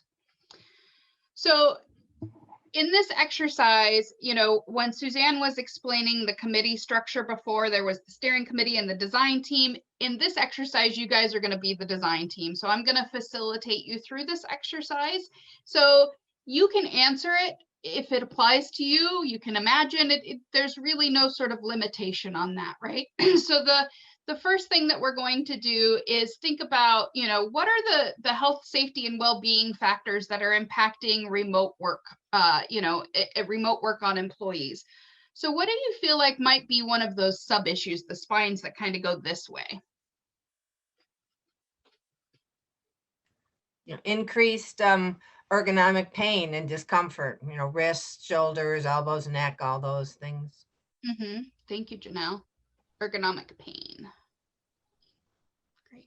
Do we want to, so there are a couple of ways that you can do this, right? We could identify the sub-issues across, or we can identify one sub-issue and talk about the contributing factors of that one before moving on. Do folks have a preference?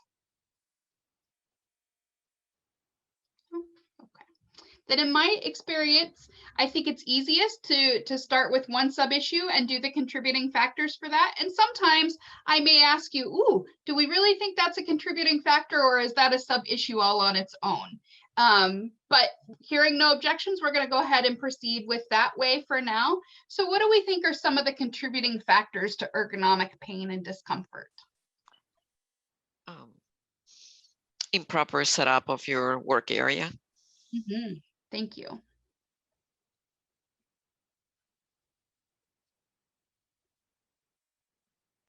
Not having the proper equipment at home, like second screens or keyboards, stuff of that nature, which kind of falls in with the setup of the work area.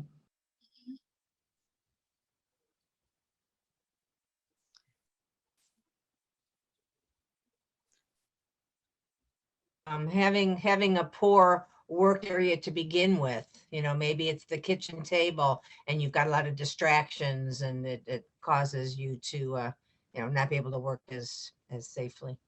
Mm-hmm. So not having a dedicated workspace, right? Yeah, yeah.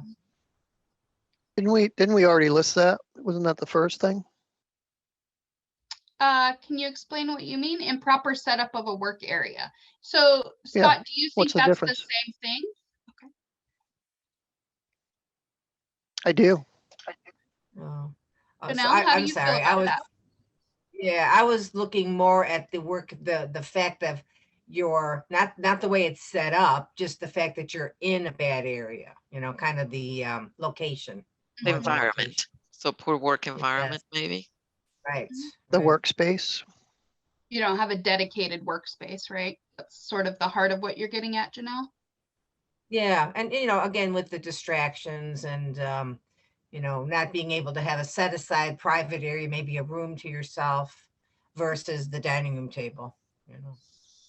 Do you think that that is part of ergonomic pain, or do you think that that might be a sub-issue on its own? You know, I think I do a lot of training on this topic, and one of the things I talk about is when you're in an area like that, you may, like say the kitchen table, you may have kids running around, or somebody else, maybe your spouse is also trying to work from home, and it ends up you're on the phone maybe, and you end up doing this because you can't hear, and there goes your neck and shoulder posture.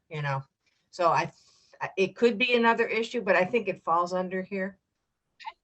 So sort of the behaviors that go along with having that distracted space, right?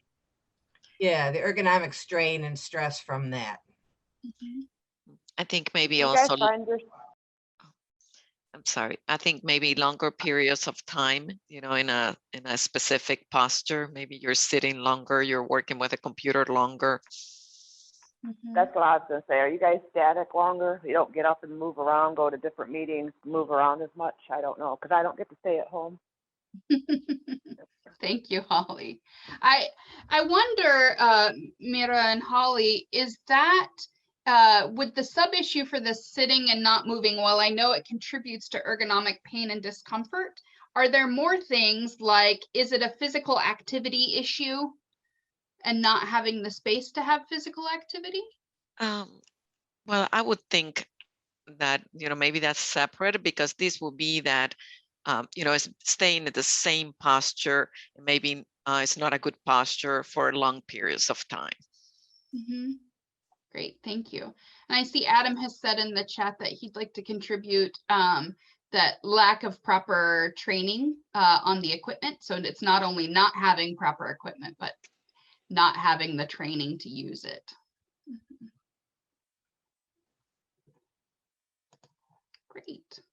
Sorry, I'm just going to start moving around this, using this form, and it appears that maybe I'm not in the right spot with this form. So I'm going to pop these things down here. Yes. Okay, that's better. And then lack of training. You all see that? Here we go. I heard a comment the other day that not only are we working from home, but we're living at work. So to kind of build on to what Maria just said too. That's a really important point. Yeah, we hear the little beep and we run in and look at it, even though it's a Saturday afternoon or a Wednesday night. So we go ahead. I don't know if this is a separate thing or I'm just restating what we've already said, but I found that when I was working from home, it was like mentally, it was different. Like I was just like, oh, I'm sitting on my couch slouching, and I never thought anything of it because that's what I do when I'm at home. But like at work, I have the mindset of, okay, now I need to put my desk to standing and stand for a little bit. Now I need to sit. Like, I think I just mentally was not comprehending the postures that I use at home too. So do you feel like that belongs under here, or do you feel like it's, I heard you say two things. One, sort of the mental impact of your posture, and then also that the posture on your home furniture. So do you want it to be a contributing factor under here, or do you see it as a sub issue? Good question. I mean, I guess it's a sub. Oh, I don't know. I think mentally we could talk about more things as a sub issue, like mentally being distracted and mentally not thinking about your posture and that stuff. But I see it under both, so I'm not sure. It's okay, just for the record, things can be in two places because sometimes they have a different meaning no matter where they're placed, right? So are folks ready to move on to practicing a second sub issue, or would you like to stick with this one? Let's move on. Okay, great. So who would like to contribute a second sub issue? I've heard both Janelle and Emily mention sort of the mental impacts of working remotely. Is that something you guys would like to have as a sub issue, or are there different things? Yeah, I think that's a good one.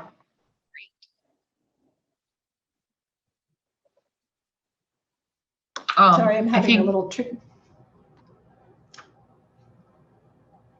Go ahead, Emily. Oh, sorry. I was just going to ask just to bear with me on this form because I feel like the formatting is a little funky on how it's scrolling from one page to another. So I think maybe I should start down here. So this is the mental, right? The mental impacts portion. I think first of all, when I was working from home, and I only did it for the 14 days that I had COVID, but I felt like I was mentally unable to separate myself from, okay, now you're working, or okay, now you're at home, just like the living at work thing. I'd be like in between meetings and I'd glance at a bill on my counter and like, oh, I can quickly, write a check for this. And then just a lot of distractions, I think. So that work-life balance becomes harder. Sounds like. What do other folks think about this? What other impacts might there be on mental health?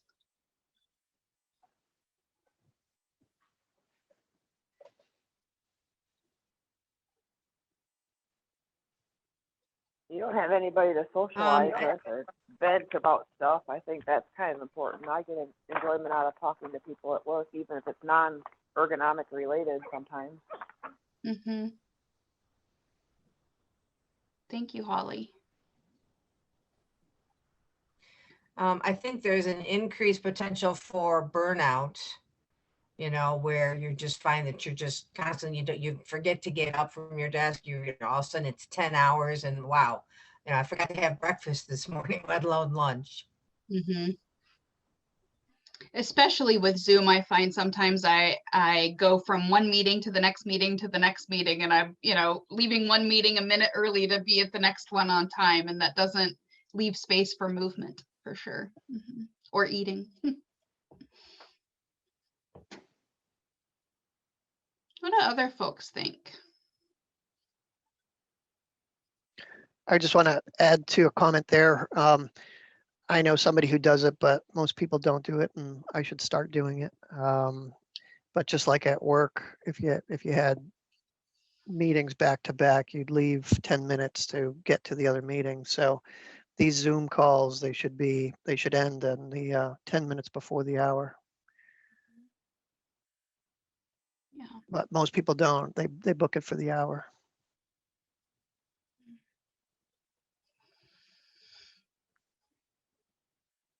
What about competing priorities when you're working from home? Do those have an impact? I'm thinking like childcare or elder care or things like that.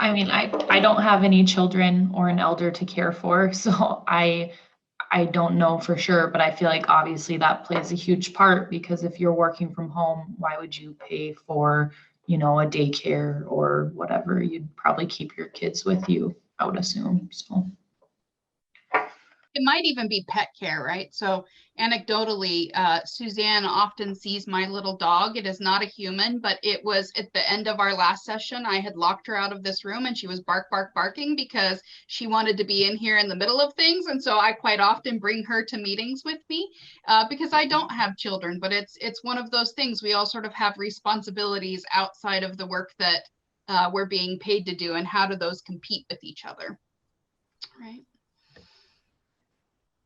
Another thing that I'm familiar with is children or grandchildren who are trying to go to school. They have to go to school at home. So you're doing kind of two jobs.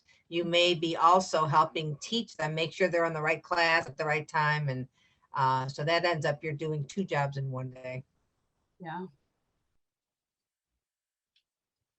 So we have quite a few contributing factors to this mental health area. Are there other things we want to add to this, or do folks feel ready to move on to another sub-issue?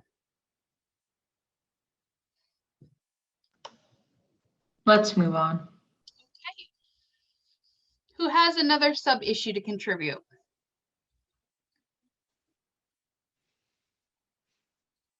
I don't know have if there one. is one. We got the, oh, okay. We got the Oh, physical, we got the mental. What else is there? sorry, Scott. I mean, I think that there's a stress aspect, and I kind of thought it can go under mental, but it's a technical difficulty stress. Not having IT on site, or not having to use VPN, having issues downloading, updating, getting hold of drive folders, all of that stuff, I feel like really increased my stress. And I know that's a mental aspect, but it was also kind of physical, where I could tell I wasn't as ready for meetings because I was struggling to get things pulled up. Things weren't working. I couldn't pull anyone in to help me, that sort of a thing.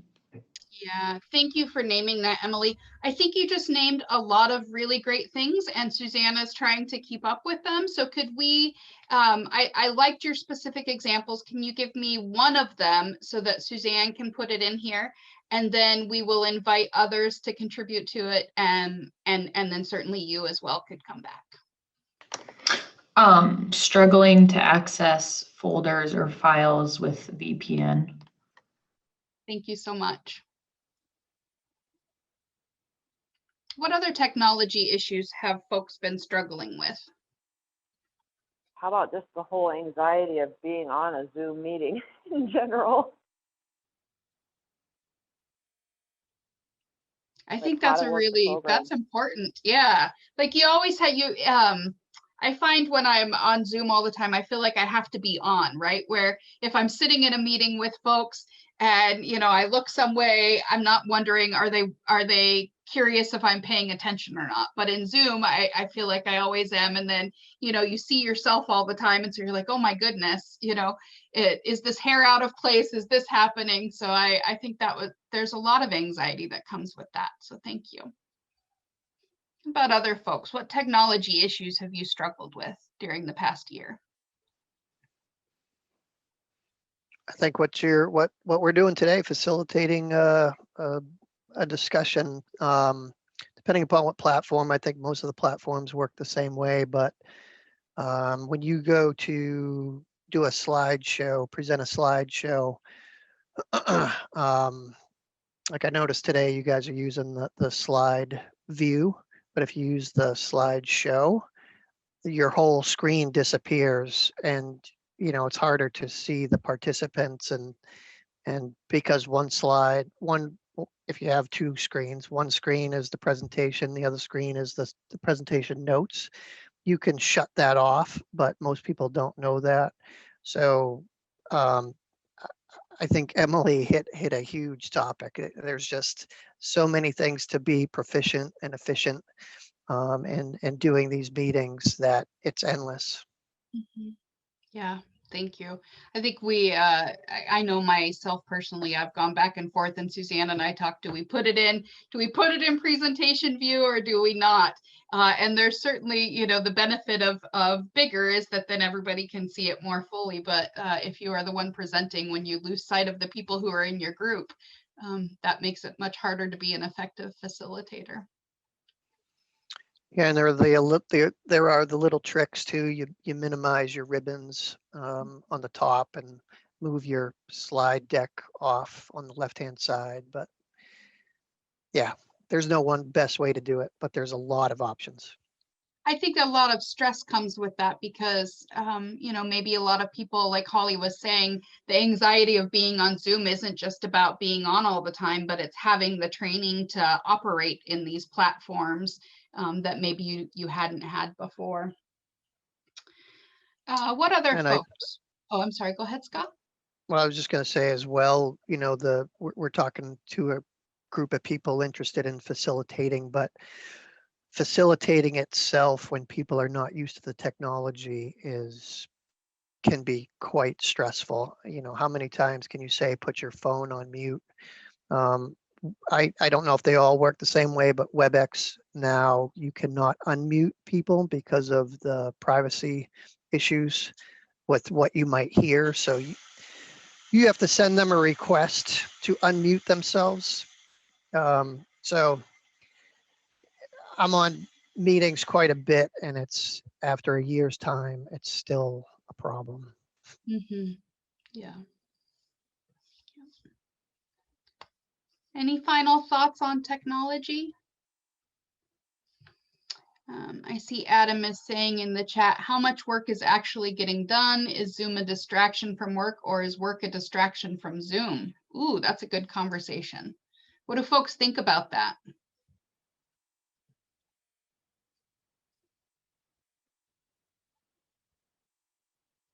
I think oh, go ahead, Scott. Sorry. Timing in terms of facilitating. We have found, and I think, conversations from our CEO tend to indicate that most companies are doing much better than they thought they would with this technology and being remote. You don't have to be in an office to get your work done. But of course, now being, going into the re-entering phase, it'll be interesting to see how everybody, quote unquote, pivots to this now. Who's going to force people to go back? How are you going to manage your space, et cetera, et cetera. But I think more has gotten done. It's just up to people to manage their time and not to put in 10, 12 hours unintentionally. Great, thank you. Emily? I was just going to say, I think Zoom is harder for me to be present when I'm on Zoom, just because, you can minimize and go to your email, and be what you think is multitasking may just be distraction. And I think that's very interesting because, not that you can't be on a cell phone on email when you're in a physical meeting, but people are able to hold you more accountable, where when you're on Zoom, they just see your face. They don't know what you're doing on your computer. So I struggle with that, but. Yeah, thank you for that. So we have 3 really great sub-issues and contributing factors. Is there anybody who feels like they want to come up with another sub-issue, or are folks ready to move on to the next exercise? Is there anybody, Suzanne? I wanted to ask Adam, when you said the Zoom distractions, it seemed like a back and forth thing. Did we capture the thing that you were thinking about, or is there another phenomenon that you were thinking about? No, I think the discussion was great. It's just here at the Texas A&M Ergonomics Center, of which I'm the managing director, this has been a big research factor for us for a number of years as people have moved into virtual workplaces. It's just the acceleration of the last year of this. It's really difficult, first of all, to measure what quote unquote productivity is for most office jobs. Is it keystrokes? Is it, accounts closed? It's just hard to evaluate what actual productivity is. So really, I was kind of fishing for that. Like, how are we evaluating what people are doing is actually productive? Mm-hmm. So you just mentioned how are we evaluating people? Could that be a fit somewhere in here too? Sorry, Serena, didn't mean to take over, but that supervision is another piece that we haven't talked about. Some people have responsibilities for, supervising the work of others. Are there, stresses either related to Zoom or otherwise should that be reflected in any of our sub issues here in terms of what do we have? We have mental impacts, stress technology, and ergonomic pain.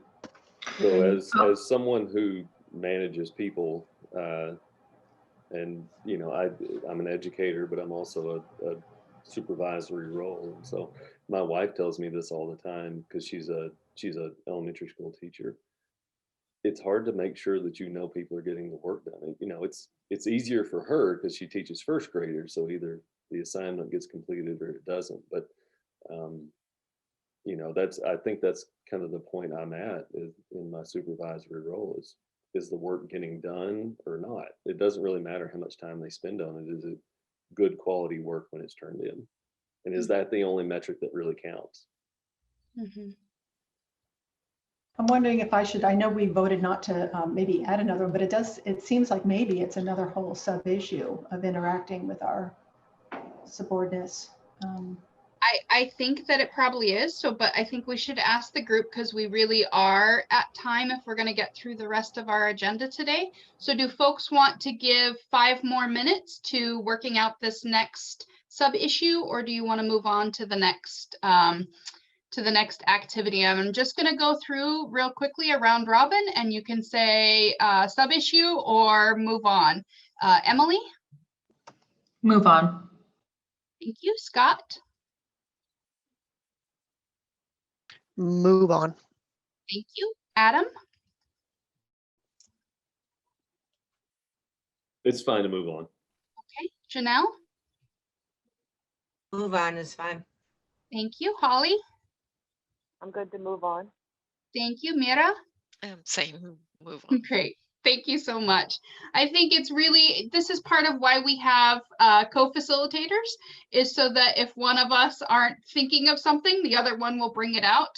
I think especially in a virtual world, you have seen Suzanne and I going back and forth today, and it is really challenging to be the person who's taking care of both the documents and moving the group through the process. And so if you have somebody, the opportunity to have somebody with you, I think you will find it really valuable.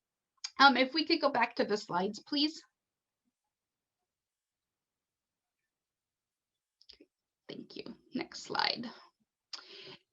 So the next activity we're going to do is take the problems that we just came up with and figure out how are we going to solve them. And so that is our step 2 of our ideas process. So again, some key terms you're going to want to know is a major health, safety, and well-being objective. So that's just an overall statement. So what's the outcome that you want from that problem? And I've already pre-populated that for us, so we don't have to do it today. And then we're going to be generating solutions. So that's a targeted objective for what could be done to accomplish that major health and safety goal. And really it's a sentence, right? So it might look like making sure that people work within the work hours, right? So that those are clearly defined. That might be a solution. The activities are really specific activities that will bring your organization closer to achieving whatever that solution is. And I can't stress enough how important it is to be really, really targeted and specific about what those activities are, because as you walk through this process, the more specific you are now, the easier the rest of the process is. Can we go to the next slide, please? Great. So this is kind of what it looks like. You'll see at the top, we're back with our coffee spill examples, and these are all in the Google Docs, so you can see a completed one as well at the end of this. But what the coffee shop folks wanted to do was reduce the rate of employee injuries that were resulting from coffee spills. So their solutions were, to improve the functionality of the coffee cups and lids, because you'll remember in their fishbone, that was part of the issue. And one of the specific activities they're going to use to do that is to order thicker coffee cups and lids with coffee sleeves that will fit more easily. And then you'll do that for as many solutions as you need. So we're sort of limiting this today, just like we did with the last activity, based on time. But if you were doing this in real, it's a brainstorm session, right? So there's no wrong answers here, and it takes as long as it takes for you guys to feel like you have completely brainstormed out whatever solutions and activities might be necessary to move forward. What questions might you have before we practice this?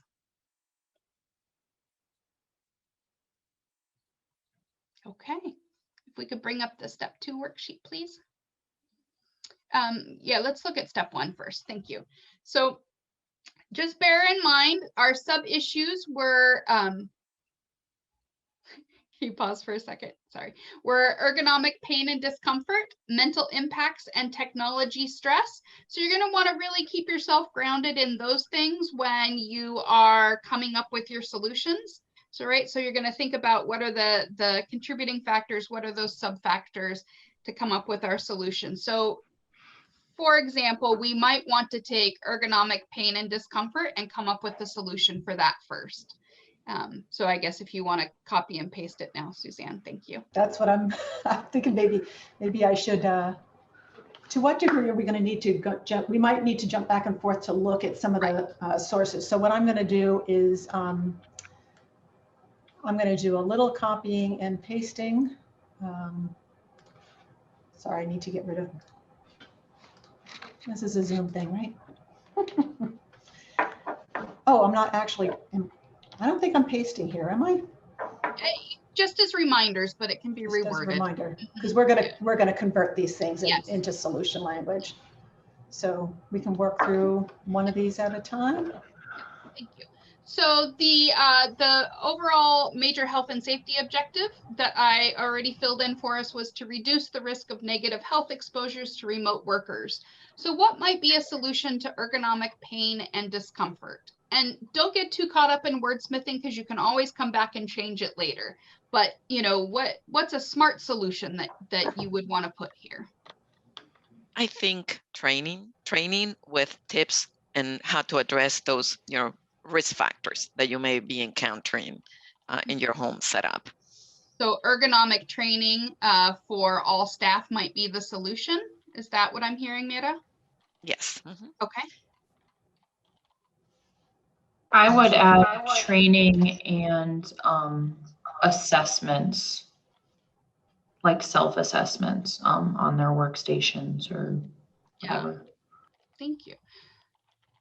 So Suzanne, when you're done with that, can you, Mira had named that ergonomic training was going to be the solution. Oh, okay.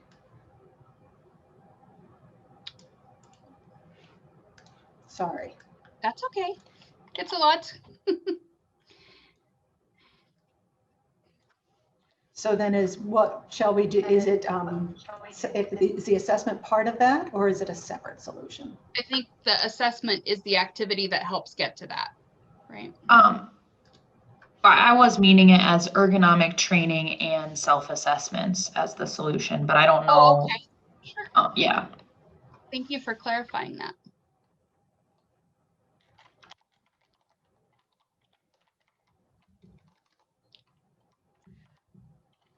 Awesome. So what are the specific activities that would need to be taken in order to implement ergonomic training and self-assessments?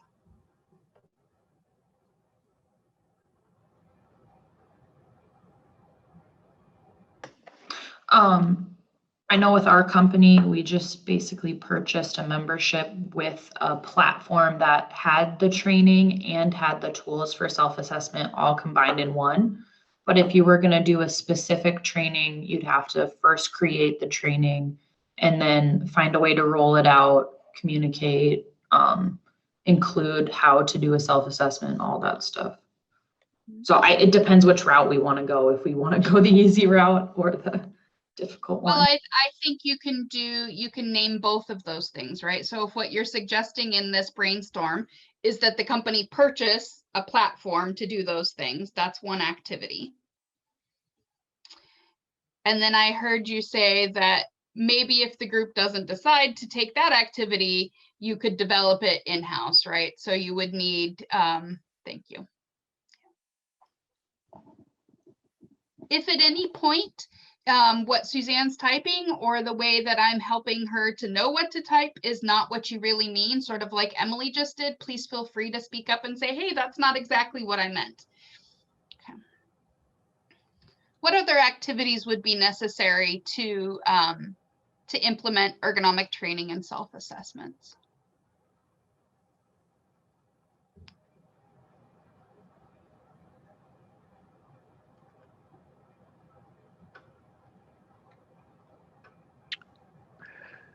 Think about how you're going to handle the responses.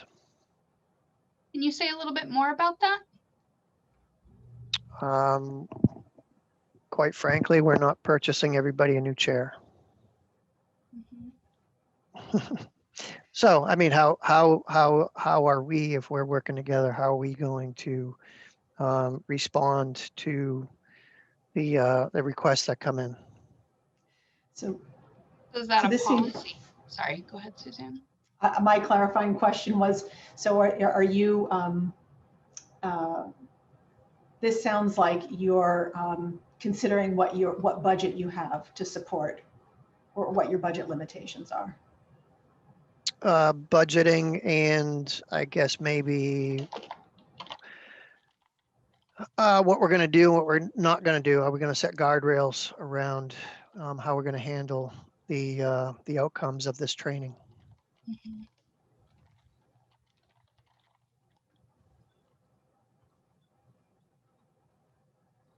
I really like that one, and it made me think having another action item under this solution of having developed like FAQ, like frequently asked questions, so that you don't have a resource tied up with the common questions that everyone's going to ask. And then when you roll out the training, it's available to them right away. So if you're not going to buy everybody a chair, like you were saying, would you be open to having them take their chair from the office home? That is a great Possibly, question. but right. That would be decisions that the leadership would have to make. Maybe the steering committee in this example. Mm-hmm. Yep. So we did at the university when the university closed. We didn't get a budget to buy equipment, but we were allowed to sign out our equipment, including our computer monitors. Whereas my husband, who works in industry, he works for a tech company, they were not allowed to take their machine home, but they were given an allowance to spend on whatever the equipment was that they needed. Now, it wasn't unlimited, and it was maybe it was either 500 or 250, something like that. We bought a chair, for instance. Great. Do folks have other actions that they want to add here, or do we want to move on to another solution?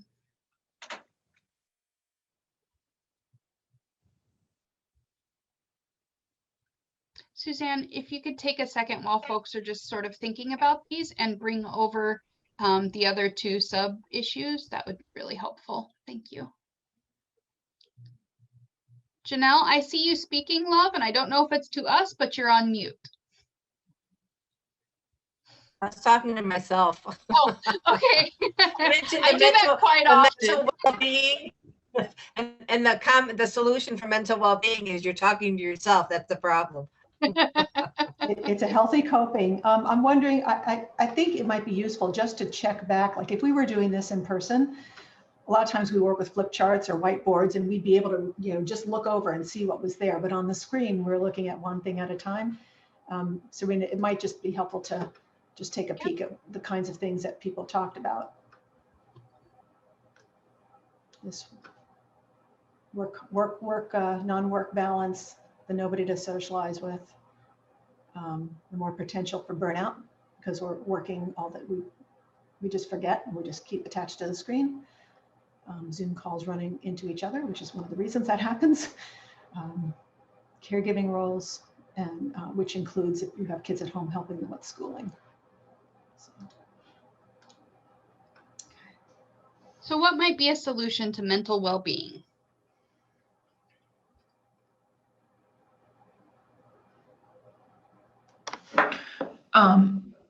I'd like to take a crack at it. I don't know if everyone will agree, but maybe creation of a mental health and support program. I know that's vague, but having the Zoom meetings to catch up with your coworkers and having the resources if you need help or counseling or anything of that nature.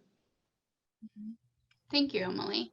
So Emily has suggested that creating a mental health support program would be a good solution. Is there anybody who's not comfortable with that as the solution?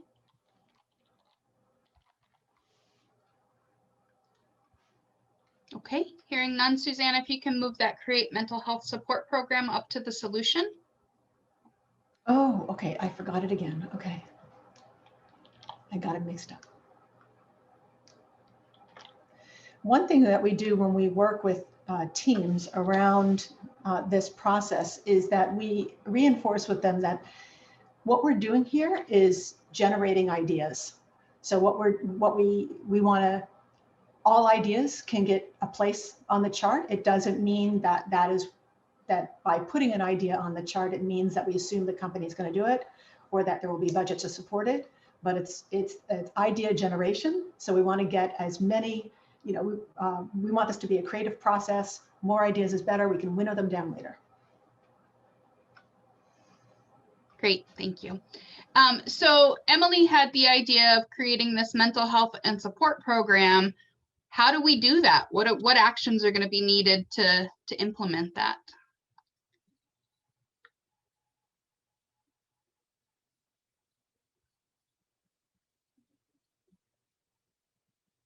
So I think most companies, many companies offer health insurance for employees. So I think, you know, this steering committee, if you will, or corporate management might need to work with them and see if there's any kind of specific assistance that the insurance company can offer on this topic. Sort of like the EPA programs, is that what you're thinking about, Yeah, Janelle? yeah.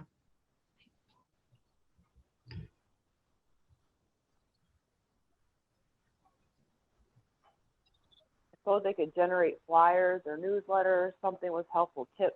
Somebody might not even realize they're having a mental issue, you know, and lack of awareness, and give them some training like that.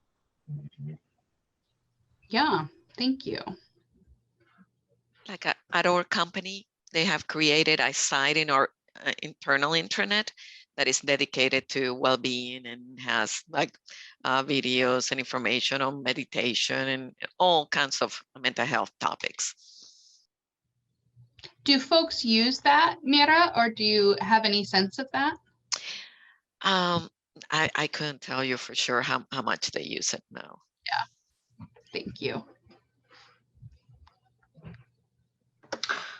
We have an engagement committee that still does like social hour type video chats in the evening, so that you can still visit with coworkers without feeling like you're wasting their time during the day, but you know, share your struggles or your fun parts of the day or whatever.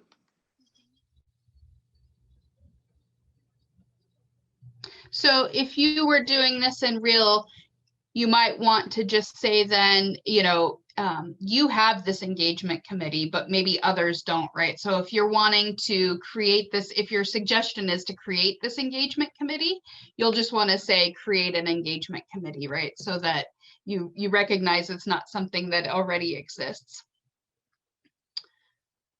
Do folks have any other activities that they want to put under this mental health solution program, or are we ready to move on to technology?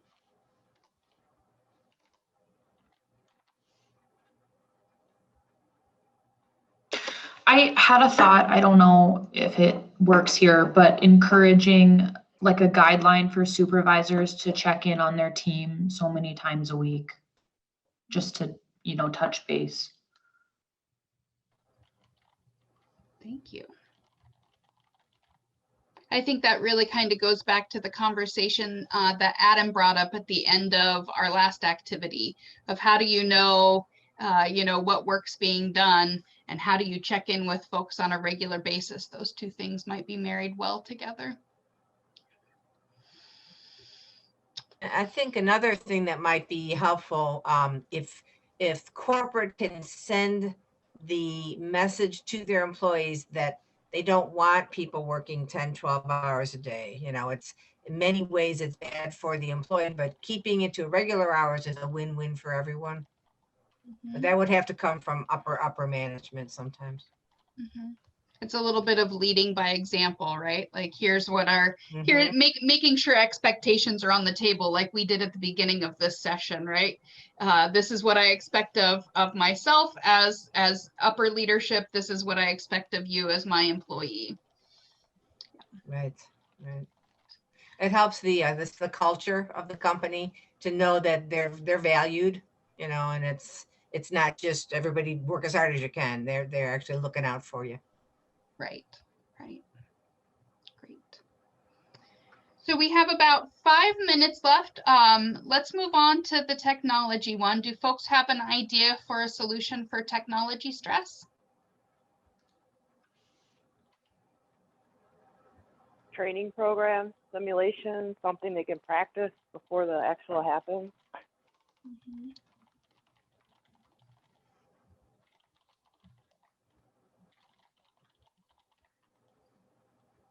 Creation of an IT ticket system that you can easily complete from home.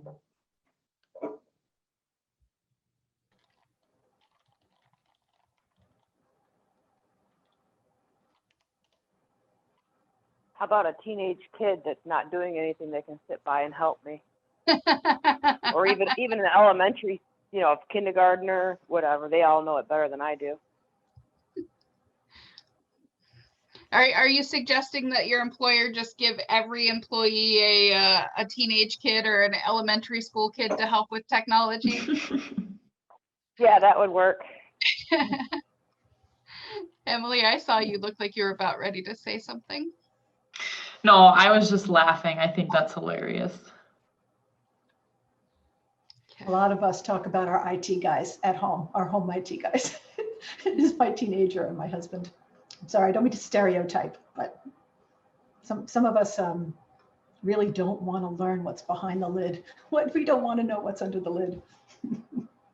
Just make it work. Well, we're very lucky. We have an in-house IT guy here to help us. David's been just wonderful through this process.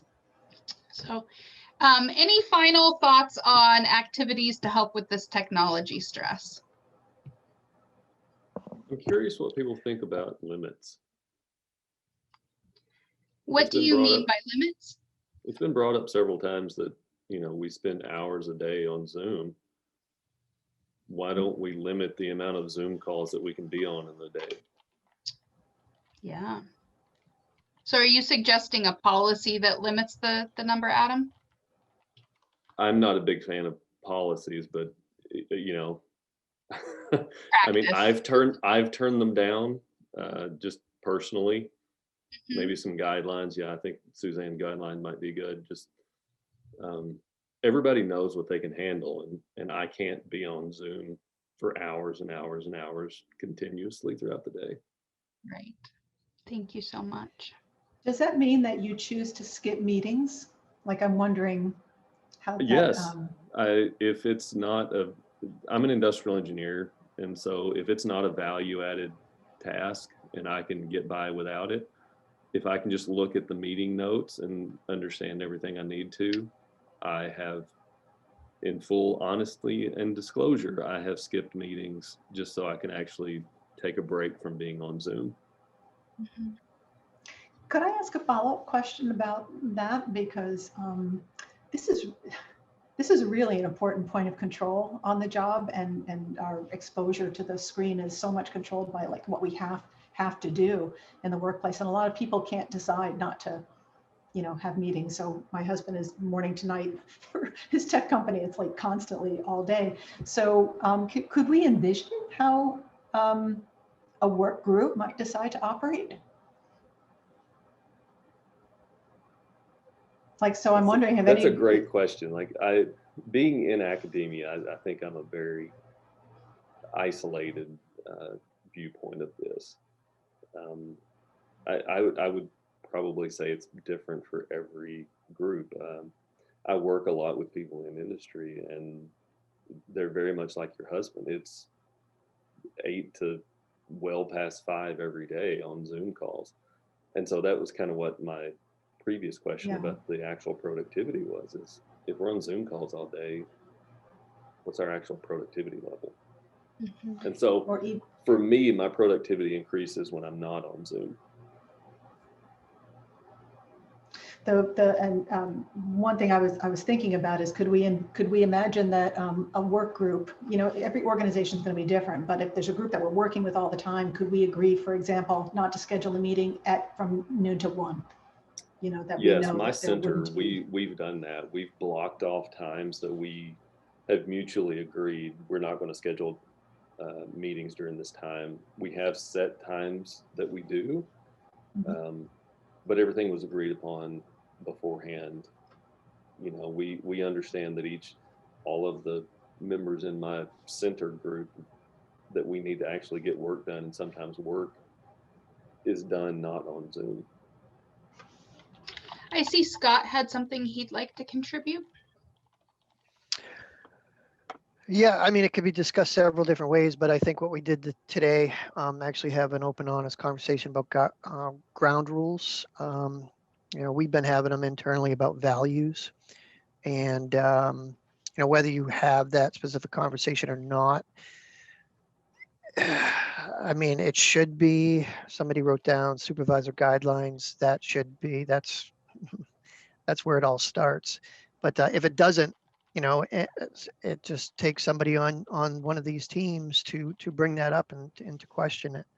I've recently heard just exactly what was just discussed. I mean, if your value is a results oriented and you focus on results, somebody bringing up, hey, I don't need to be in this meeting because it's not value add. It's not gonna do anything to justify results. Then you can't fault the person.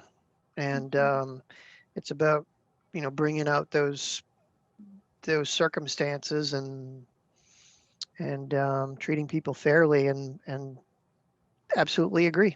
And if leaders aren't doing that, then shame on them. Yeah. Well, thank you guys very much for being so interactive during this session. I think you could imagine it could go on and on depending how big your fishbone is, right? So if you were doing that last exercise in person, as Suzanne had said, we would be using, sort of butcher paper, and that can go as long as it needs to go. And the same thing with these brainstorms here, but due to time, we're going to go ahead and move on, and I'm going to turn it back over to Suzanne, and she's going to help us debrief how those 2 sessions just went. So if you stop sharing, then I'll start sharing. That was my next thing. All righty. Yep.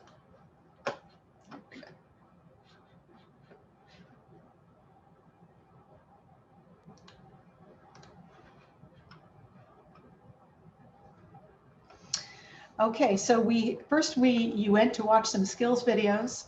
Next, we started to play with our design process a bit to give an opportunity to demonstrate some of those. And so now we want to kind of check back to see, okay, having gone through this experience, we want to debrief in a couple different ways. One is just on the skills, what kinds of skills you saw. And this, I think we have here. Yes, we have a little poll for you to indicate which of these skills. So we're intervening when one person monopolized. I don't think we had that here, but helping team members consider opposing viewpoints, the round robin, asking team members to think individually, open-ended questions, the opt-in question, and the opt-out. So I'm just going to launch a little poll and see what we think. This one, you can pick multiple things. So which things did you think that you saw?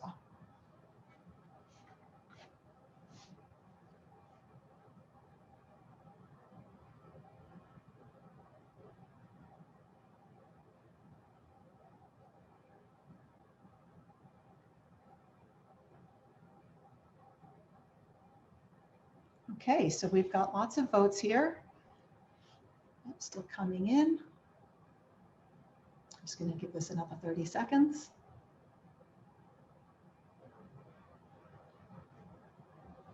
Okay, very good. So there was a range of skills that we saw. And great. Does anybody want to comment on any of these when, specific instances or examples of when you saw this? So I'm glad that you saw a range. I'm going to end the poll. Did you all see the responses yet, or are you just seeing them now? Because I wasn't sure whether you were able to see them. I can't see them at all. Oh, nope, there they are. Sorry. Right, so looks like a whole bunch of skills were noticed by not everyone, but at least one person. So the round robin, right? Serena at one point called on people individually. Any comments? Yeah, I want to be open here, and I intentionally said that in the beginning to see what the facilitation skill of Serena would be in terms of opposing views. So when I said that's the same thing, no offense, I did it intentionally. So And how did she respond? she did a great job. I Do you always love it remember? when there's a mole, even especially if I didn't have to assign the mole. But I think thank you, Scott, for bringing that up, because it's a really important thing. If you are training other people how to be facilitators, you want somebody in it who can exhibit some of those less than desirable behaviors, so that you can test your own facilitation skills and test the skills of those that you're working with. And I unintentionally feel like when I brought up a subtopic, I verbally diarrheaed my way through the entire, subcategories and all of that stuff. And I think I have a tendency to do that for real. So it was really great to have you say, let's focus on one of those items, and we'll bring other people into the group to bring up some more items, because I think that's really something that when people are passionate, they start going, and sometimes it's hard for them to stop. And I'm one of those people for sure. So. Thank you. I've noticed that that's a harder thing to do virtually, especially in knowing when to step in. That is something, if I'm in person leading, facilitating a group, I almost never have a problem knowing when the right moment to step in is. It's a little harder when it's virtual, because everybody's got a little bit of lag, and so you don't know if it's a lag issue. And then we often talk about people interrupting each other, and that's really hard virtually, because as we saw many times today, people went to speak at the same time, and so you have to sort of figure out virtually how do you pair those things out, because Scott wasn't trying to interrupt Emily, obviously. It's just there's no you're not in the same room, so those cues that you could pick up on in person are harder to notice virtually, so you have to be more mindful of that. I also noticed, Scott, you mentioned you've been working from home for a while, and you've been raising your hand in the video, which I think is really great. And I had not been doing that at all, just kind of jumping in when I thought that I had an opening. So great idea. Well, that was really a social norm, I would say, because I think Suzanne did it first. So to me, it was either Suzanne or Serena. She set the tone for the group, and I followed. We talk a lot, so Serena and I, in the kind of work that we do, part of the work that we do is data collection, because we're involved in research, and some of that is qualitative studies. And we had this experience where we were running focus groups, and we became very, very aware of the social dynamics within a group like this, in a virtual space, and the importance of helping people understand, know when they can communicate, when they have something to say. And also people don't want to feel that they don't want to disrupt the social connections with other people by appearing rude, by talking over them.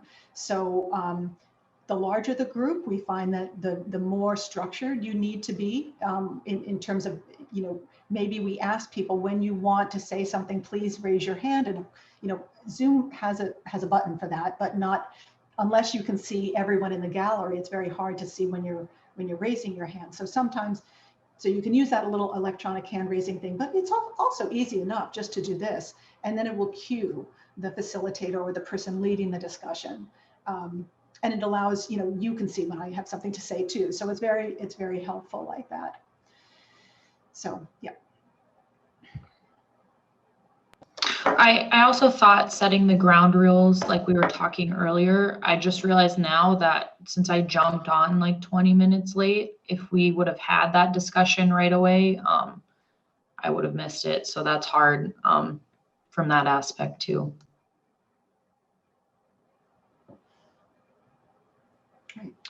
I've also had somebody, so you said plant a mole or whatever. I've had somebody on my team who had a leadership role in the military before, and he's probably unintentionally or intentionally trained me on the difference of an open-ended question and a closed-ended question. So if I asked a question, just not really just a question, he would answer it specifically. So if I asked a closed-ended question, he would say yes, no. Versus what most people do, they'll say that, but then they'll answer more in terms of what they perceive the person is asking about. So that's a great tool. I mean, you can do it to other people when you pick up on it, and that will get them to recognize that they're not asking an open-ended question. Mm-hmm. Mm-hmm. Yeah, the closed-ended question with the yes, no, it's like the difference between a survey and an interview. You know, so if they answer yes or they answer no, that's fine. That might have some value. But often what's even more valuable is understanding why they feel that way, because the reasons why will help determine people's behaviors and the decisions that we take. All right, so we talked about open-ended, we talked about open-ended questions, we talked about the round robin,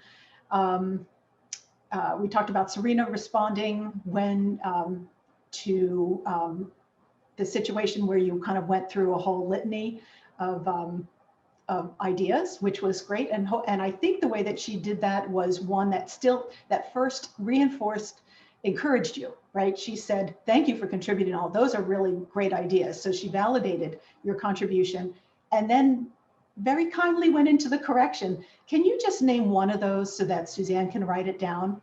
So oftentimes as facilitators, we want to make sure that we're reinforcing people's participation, you know, an affirming message followed by a specific suggestion so that they feel competent. They feel like they've done the right thing. So we don't want people to get the message, oh, I've done something wrong, because that will shut them down the next time around. Nobody likes to look like they've done something wrong.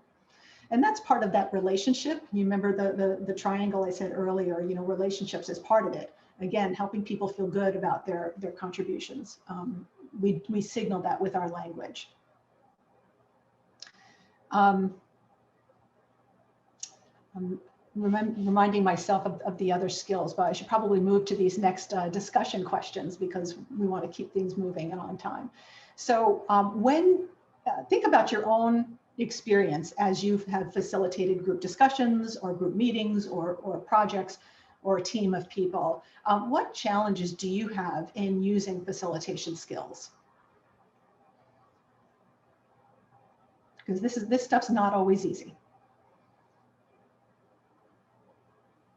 I'm gonna say just defaulting to your defaults. I love the slide you had up there on the skill identification. So just rolling through the different ways of facilitating and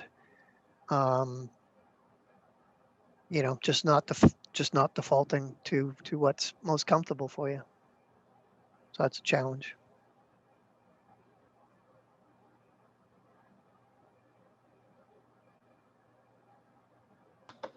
I personally have a hard time when like 3 or 4 people at a time go off topic. It's hard for me to just jump in and be like, okay, let's direct back to this, just because it's usually like a large portion of the group that's feeding into that discussion. But I liked in the video how the lady said, you know, I think that's worthwhile, and I think we should put that on our parking lot for another discussion, because I think that's an easy way to do it then. Thank you for bringing that up. This is one of the most challenging things. Once you've got the stage set and people want to participate, a lot of times a topic will come up and people really care about this topic, but it's not central to what you need to accomplish at that meeting. And it's like a snowball rolling downhill really quick. And it might be really valuable discussion. So we often feel like it's valuable and we don't want to cut it off. What can you do in those instances? So you saw that modeled in the video. So the parking lot is the one of the techniques that you can do to bring everybody back. Was there another technique that you saw that's also that other people that you may have had success with in the past, or? My manager asks open-ended questions to redirect it back to the topic. He'll be like, how does this discussion, tie in with our main goal of, and then he'll say it just to remind everybody. And if they, really don't have a reason that it ties in, it kind of organically shuts off the discussion for the most part. Yeah. So just raising the question puts you could raise the question, and it doesn't put you in a position of saying, that's great, but that's not what we're here to do. So you're not criticizing that the discussion happened, but rather you inviting them to reflect on the relatedness to the central thing that you need to do. And you could negotiate whether, is this time sensitive? Do we need to ditch what we said we were going to do today in favor of, is this one, do we need to do this today? And we can come back to this one in another meeting, or do we want to put this aside? And so then again, you're putting the group, you're giving the power to the group to help decide. There might be a little conflict, but at least if you raise the question, it's a way of kind of helping them navigate that and preserving kind of their self-determination and their connectedness with the participatory process. Okay. Any questions that you have about putting these skills into practice? It's one thing to see them modeled. It's one thing to read about them. It's one thing to do, to watch a video. What are your thoughts about putting facilitation skills, any new techniques that you might have seen today, into practice?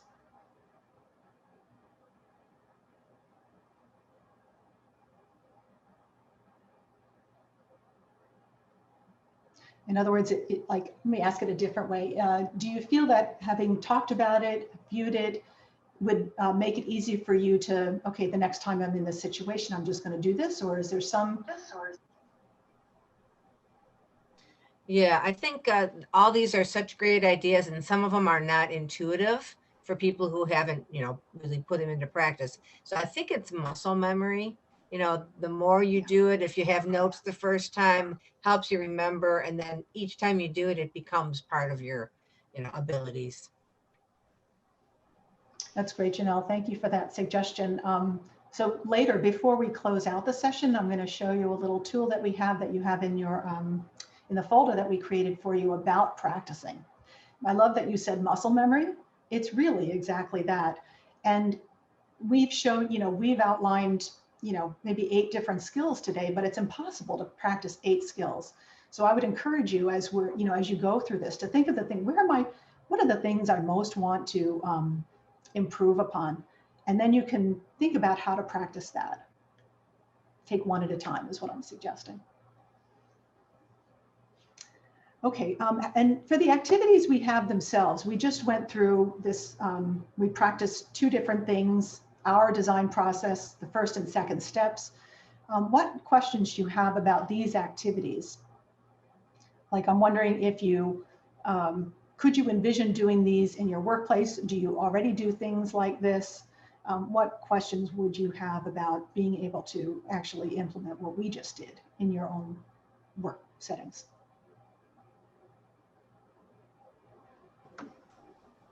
I know we already do the fishbone step, and then we do a 5 why step, which leads to those subcategories in the fishbone. And then we do countermeasures that directly relate to the fishbone. So it pretty much same steps, just different format and look.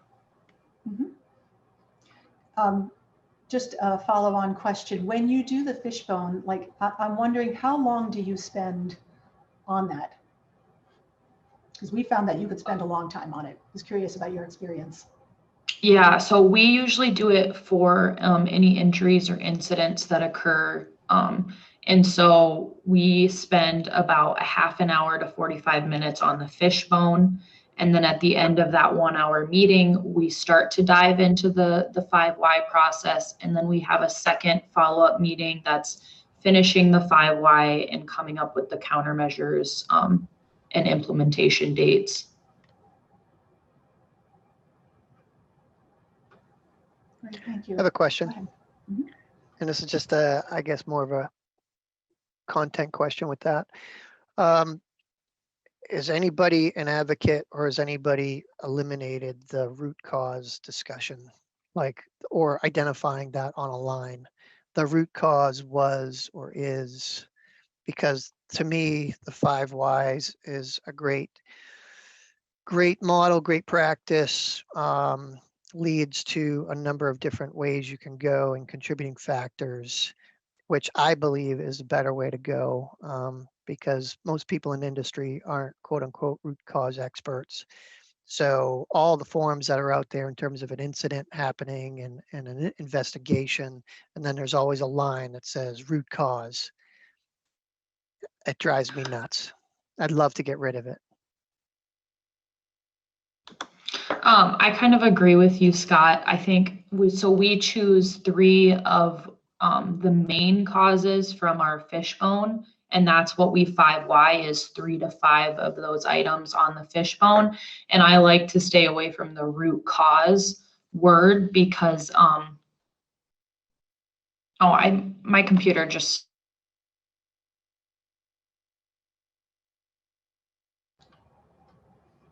Looks like Emily's having a little trouble. She just froze for a second, but it sounds like she, we're going to get her back. Sounds like her experience is that too, right? There's not one cause. In our process, this ideas design process, I just want to pick up on what you said, Scott. When we have our teams, we'll spend at least an hour and a half like going through, and then they decide which are the things that they most want to do some problem solving around. And then the value of not thinking of it as one cause is that, and especially when we look at this from a total worker health perspective, we know that there are multiple things that contribute to a poor health or safety outcome. And so the beauty of that total worker health is all about addressing the complexity of that. It's all about looking at all the different contributing factors. And we try to coach teams in really valuing that the extent to which that they could really try to tackle a whole multitude is what will help them move towards real improvements in those safety or health outcomes. Yeah, I totally agree. It's that, and of course, secondary to that is everybody has unsafe act, unsafe condition, and again, it's the industry. It's been around forever. It's a battle trying to change that. I see Holly has her hand up, Suzanne. Yes. We do what we call a multi-path root cause analysis. So we come up with more than one root cause. Great. And then do you take each separately to deal with? Yeah, different teams will try to achieve solving each of the multi-path 5 whys or multi-path root cause. Right. Great. Any other comments about the process before we get ready to move into a next piece of the agenda? All right, well, thank you for all of those reflections. How are we doing? Does anybody feel that they need a few minutes break? I know on the agenda, I think we're into the next topic, but I think we're okay if we need a couple minutes break to stand up, move around. Yeah, that's good. I'll get some coffee. Yes, please. So why don't we reconvene at 11:15? Give us permission just to take a few minutes break. You can turn your screen or your mic off, but please stay with us in the Zoom room and we'll come back and we'll start again at 11:15. Thanks. Welcome back, everyone. That was helpful for me to have a break. I hope that was helpful for you too. It's a long time, 4 hours. All right, so for the remainder of the session, we're gonna show you some tools and resources. We're gonna talk some about teams. Well, hopefully you're gonna talk some about teams and what's going on in your work with teams. But to start off with the resources, the process that we just facilitated, as I mentioned earlier in the session, it's part of an overall toolkit of materials that we have to help health and safety professionals engage workers in health and safety activities because they have a lot of good knowledge to contribute, and interventions might run more smoothly, right? If people contribute towards their formation. So we have a facilitator manual that contains information not only about how you move through that ideas design process, but also has good information about facilitation skills and might be a good resource for you. I wanted to show you kind of how to locate these things. And let's see, Serena, I think we planned. All right. So sorry, Serena, didn't see your message earlier, but I think we're going to be okay with our agenda. I do think that we have time to take a quick look at our website. I don't know if you want me to just do that and navigate, or you can. Maybe just showing the home page, and we can put the, yeah. So this is on our Total Worker Health Center website. And we can, I'm not sure, oh, in the participant agenda that you have in the folder that we sent you earlier, there is a link to this website there. So you'll be able to find it, but this is the landing page for the program. I just want to draw your attention to two things. We won't like go through every page. We'll never get through it. It's a very deep website because we've been adding to it over a period of years, but just a couple things. One is on the left side is obviously the navigation for the site. And you can read about the program, how it was developed. This is the Healthy Workplace Participatory Program. It's a program that has a structure where there's a management group involved, a steering committee, and then a design team, which is the frontline workers. And it is, so the research behind the program is in the About the Program page. There's a training and support page that has, in addition to the training videos you saw today, that has longer webinars. It has materials for starting up. If you didn't have any kind of health or safety program in the workplace, or you wanted to introduce a participatory, holistic total worker health program, this Getting Ready for Program Startup page has kind of an organizational readiness survey. It has materials for how to introduce the program to the management in your organization to pitch it, and it has some workforce assessment tools.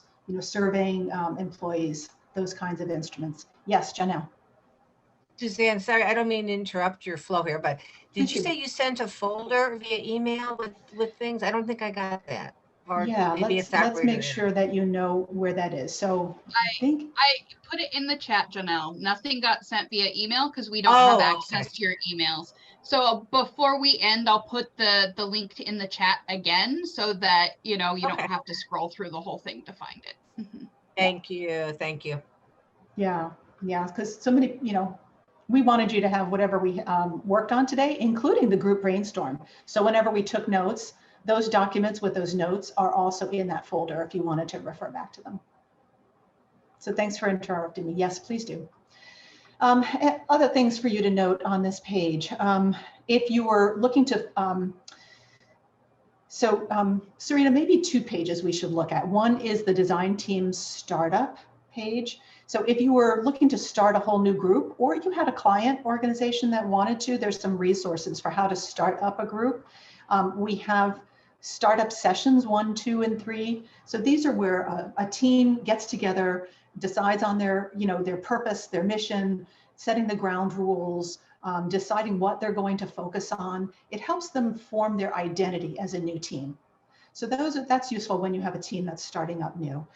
And then there's some tools and resources for that, including a manual with some activities that you could use. And then the other page to look at is this Generate Solutions using the Ideas tool. And on this page, this is the design. This is the page where you'll find the details about the design process that we use.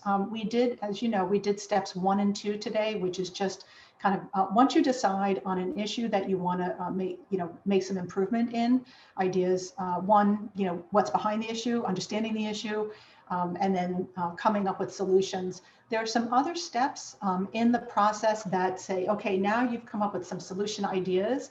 And then what the remaining parts of the steps are about creating a detailed plan or creating a business case for preparing different kinds of intervention concepts that you would propose for approval for funding and resources to implement them. So we're actually going to feature those materials on Thursday morning in the pre-conference workshop. We'll be reviewing and practicing actually doing steps 3 and step 4 of those, and that would give you a sense of how to use those materials. But each step has its own manual, and we talked a little bit about timekeeping before and engaging people. And excuse me, I wonder maybe it's useful to look at maybe one, let's look at a facilitator manual just for one of these steps, and you'll have a sense of what's there. So for each step, oops. For each step, there's a how-to guide, and this is what it looks like, and it gives you the terms, it gives you the how to prepare, and then there's the terms and the definitions, and then it gives you an agenda. It sets what the goal for the meeting is. It gives a template for the activities that you would do. The when, what, and how is all about the meeting design, and we use this because we feel that to really get everybody engaged and involved, people need to know what's going to happen in the meeting and what their role is in it. So we always start out the meeting with a check-in. This is another facilitation tip to take away, and there's a video on this in the page that you were at earlier today. But starting out with a check-in and getting is a way of, the rationale there is to get everybody like saying something before the meeting starts. It primes the pump, gets people ready to contribute. And so that's what we call the round robin with the check-in. We go over the meeting, and then for each one, we talk about the process, how we're going to accomplish each of the meeting agenda items. So often when we come into meetings, what we have it for an agenda is a list of topics, but it doesn't say what it is we want to come away from with the meeting. Like, what is the actual objective of what we're here to do in this meeting? And it doesn't say what the process is for getting there. So what we do in these materials is explicitly lay out what is it we're looking to accomplish, how are we going to get there, how long is it going to take, because we want people to have confidence that we're going to leave the meeting on time too. We didn't state it earlier, but that's one of the facilitation skills. Is maybe a don't is having a meeting run over without acknowledging that your meeting time is running over. That's very difficult because people, we're all on a schedule. So you'll notice that some of these words are in orange. What that is little tips for you for your facilitation process around the topic, and then the steps kind of it. And we built this so that it's any people with very little facilitation experience could actually run a meeting in a participatory way. So that's why these are set up the way they are. Any questions about what you're looking at?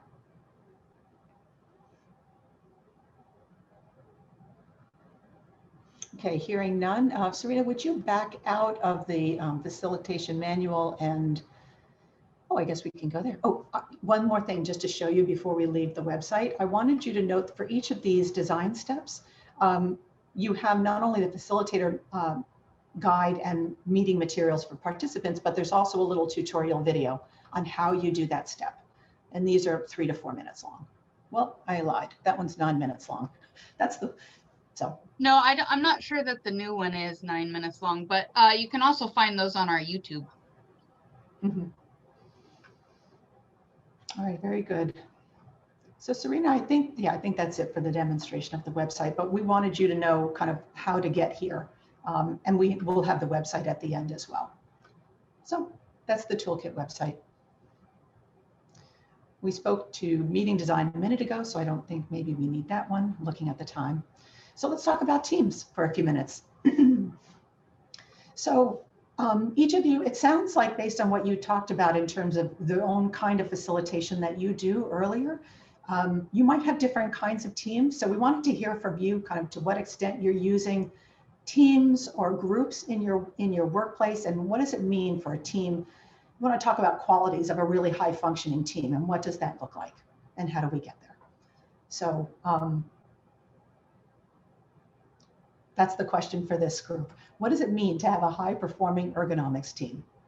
Have any of you seen that in action, and can you tell us a little bit about what that's like? When I say high performing, I'm meaning they're very effective in accomplishing what they're brought together to accomplish. Well, I think to start, they have to all, understand the purpose of this. They have to be very focused and, interested in coming up with good solutions. Mm-hmm.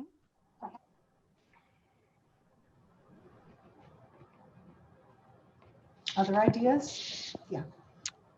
They have to be supported 100% by their steering committee. Mm. I mean, a lot of times there's teams that are put together and, they disband shortly after just because, they're not getting that support. Can you talk a little bit more about that? What does that support look like? This is a great point. Could look like a number of different things, but ultimately that they're meeting their I guess they have to have goals and objectives to begin with. So, and then they're meeting them and or surpassing them. Again, whether it's an industry, whether it's an ergo team, a safety team, whatever team, quality team, who's their sponsor, who's holding them accountable. And again, do they have a charter? Do they have ground rules? Do they know how to act? But a lot of teams in industry, they just do their thing because they're supposed to have a safety team, and very few actually have an ergo team.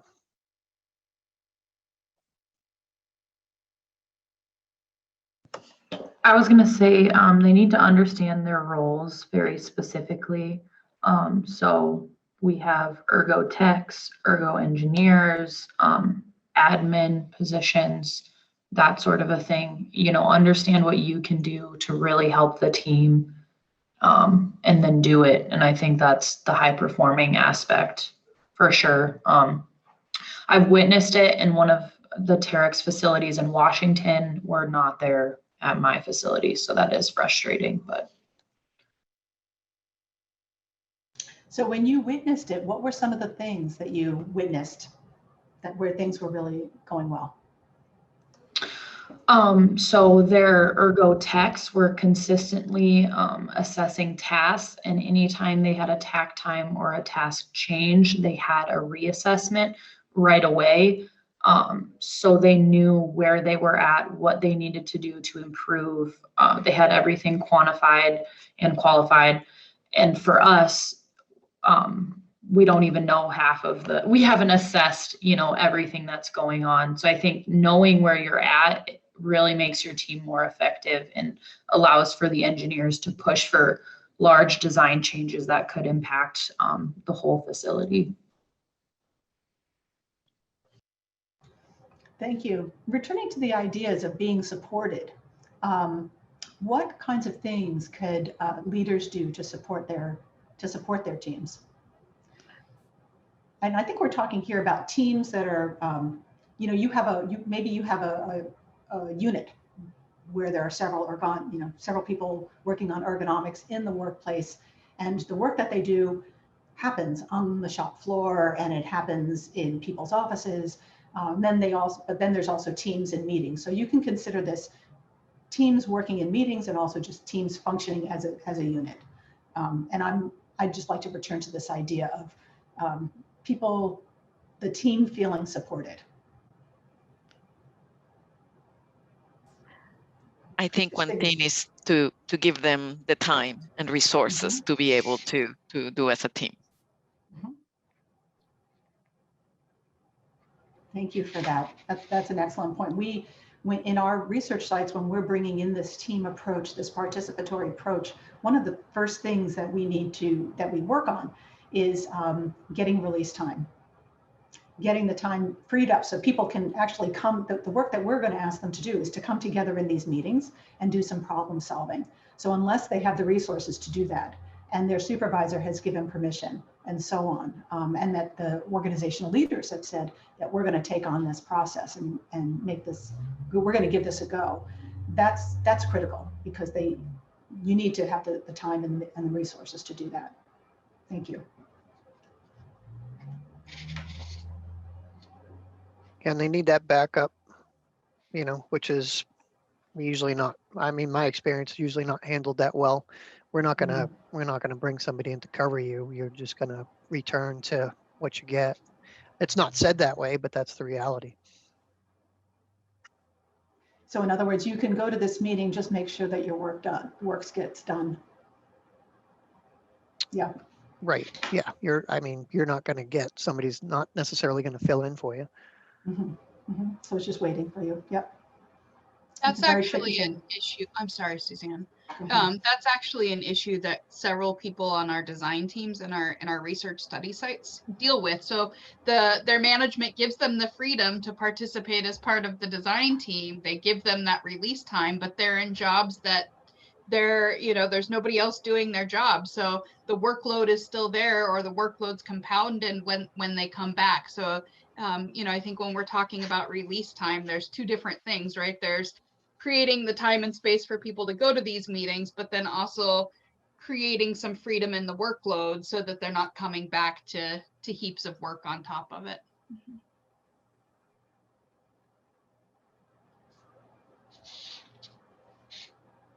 So a couple of you talked about it's important to understand your roles. So if we think about this in a meeting context, bringing this back now to facilitation, imagine your team is around the table. We talked about understanding roles. What are some examples of how if you were facilitating, or I'm facilitating a group, and how will we help people understand their roles, either within the meeting or outside? When does that get worked out? I know budget was mentioned earlier, and I think that ties into this question, because I feel like with our team, sometimes our design engineers will be like, well, I have a solution, but I'm not even going to bring it up, basically, because I know that there won't be the support or budget for it. And I think it's important as a facilitator to be like, no, we need everything on the table, and we need to put that into a decision matrix, or however you want to do it, and send that to the steering committee, because they decide on the budget. We don't want to cut it right away and be like, we don't have the budget for that, or we don't have the time, or whatever. So I'm really glad that you brought that up. That's very, very important. So as facilitators, we encourage and we reinforce the importance of not having let's not place our own obstacles. Let's imagine, what would it really take to solve this problem, and let's have that looked at. Because those decisions, it's important also for setting expectations. Okay, if your team is responsible for coming up with a solution, if you don't mention those things that are going to cost more money, now you're only considering things that are going to maybe be budget neutral, but you're not going to see any results. So are you then going to be questioned if you don't see results? So it's really important to have the whole picture. And to me, that goes back to setting expectations up front and having those possibly difficult conversations with leadership, because you're going to encounter that. And, people have long tails. We have a memory. So to say it is one thing, to advocate again is another thing. But if somebody has been there and they know what the history is, changing that history, I've heard all sorts of things named, flavor of the month, et cetera, et cetera. So it's we keep saying it, but we need to advocate that conversation happens up front. Otherwise, you're going to find yourself in that situation anyway, and then everybody's in a difficult spot.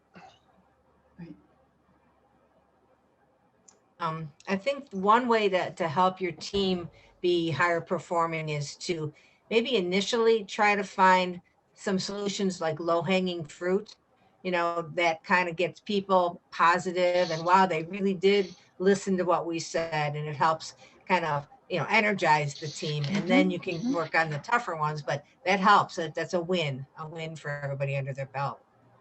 Exactly. Great. Yep. Very good. Thank you. And it adds to that motivation, right? Let's take the next step. We were able to do this. Let's see what else we do. I'm going to move us forward in the slides, and Serena, just as a heads up, when we talk about some of our teams, maybe you have an instance. I think you probably have something to share about this idea of let's make sure that we put the big ticket items on on our wish list as well, because I know that we've had that experience. So this slide shows different kinds of occupational groups that we've used this design process with, this participatory worker engagement design team approach. It's interesting. We've taken it a lot of different places. There are some other settings. This has been done with grocery workers, with different kinds of healthcare workers. Our two main populations that we work with in our research center are healthcare workers, and we've been working in corrections for about 15 years. So we've taught this design process. We've trained up workers to be leading these design team groups. So although in this room now we are subject experts, this process it's designed really to engage people who are not trained as specialists in health and safety or wellness programs. They don't have specialized knowledge. It helps to have somebody with that expertise in the workplace. But this process of engaging workers can be used with people who don't have specialized training. So Holly, this may be interesting to you if you've got to wear a union hat. So this is something that, when we work with our groups, there are definitely unions that take this on in the workplace as well.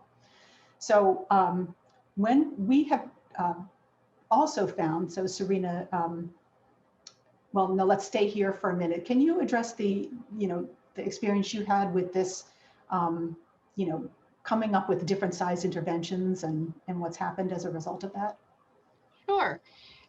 So, I think a really important point was brought up about sort of the low-hanging fruit and what are the budgets. And as you go through this process, we teach our teams to try and not think about the budget until the very end, because the steering committee or your leadership or whatever you want to call them, they need to be the ones to tell you something's plausible or not, right? Whether they can do it or they can't. And so the way our process is, they come up with 3 intervention packages to present to that management team. So one's a basic package. So what's the bare minimum that you need to have in order to have a meaningful impact on whatever your problem is? So in this case, remote work, right? The comprehensive package is, if time and money and resources and people were not an obstacle, what is everything we feel like we need in order to create a change about remote workers? And then the third is a hybrid package, because we all live in the real world and we know that time, money, and resources are sometimes an obstacle, right? And so it takes a little bit out of that comprehensive package to make it the basic package a little more palatable. But as I was working with this has happened both in healthcare and in corrections, our teams are obviously a little skeptical that their employer are going to go for the comprehensive, sometimes we call it the Cadillac plan, right? Because they're kind of budget heavy and resource heavy. And actually, both in one of our healthcare places and in one of our corrections teams, management did exactly that. They chose the comprehensive plan. And the healthcare team, one of those things was staffing, which this is a multi-level agency, right? So they have the design team was one level, their steering committee who runs the hospital is another level, and then they have a state agency that oversees all of it. That state agency is who controls staffing. And so the management at this healthcare facility said, listen, we know that you have additional staff in your comprehensive plan here, and we can't just hand that to you, but we agree with you that this is an important enough thing that we went ahead and chose this comprehensive plan, because we want to work with you to try and get our central office to understand how bad staffing is here and make sure that there are more staff committed to this hospital. And so, they worked both with the unions who are a part of the design team, and it is a long process, but I think just the fact that the management team committed to doing that work with them has really helped improve their labor management relationship and the effectiveness of this committee in the first place. The corrections team had a similar situation. They had this particular facility had a building where the officers who were roaming, it's a school, so they were roaming in between different prison school areas. And were subject to weather, and there had been this old building that had to be torn down and condemned, and they said, we want a new building, and they thought there would be no way that would actually happen, but the Department of Corrections agreed with them, and they have a new building, and they're creating new report writing spaces. So I think as a longtime labor organizer, the thing that really drew me to this job and to this process is that it really helps create space for frontline workers, so labor and management, to collaborate in a way that creates health and safety for everybody, which I think is sometimes really missing in things. Yeah, so I could go on and on about my teams. I'm very passionate about them, but I know we don't have much time. So if there are any questions, I'm happy to answer them. I wondered, to what extent do you have workers from the line or from the frontline workers? Do you include them in your ergonomics teams? Do you have ergonomics teams? How does that work? Holly, I saw your light came on. No pressure if you can't talk.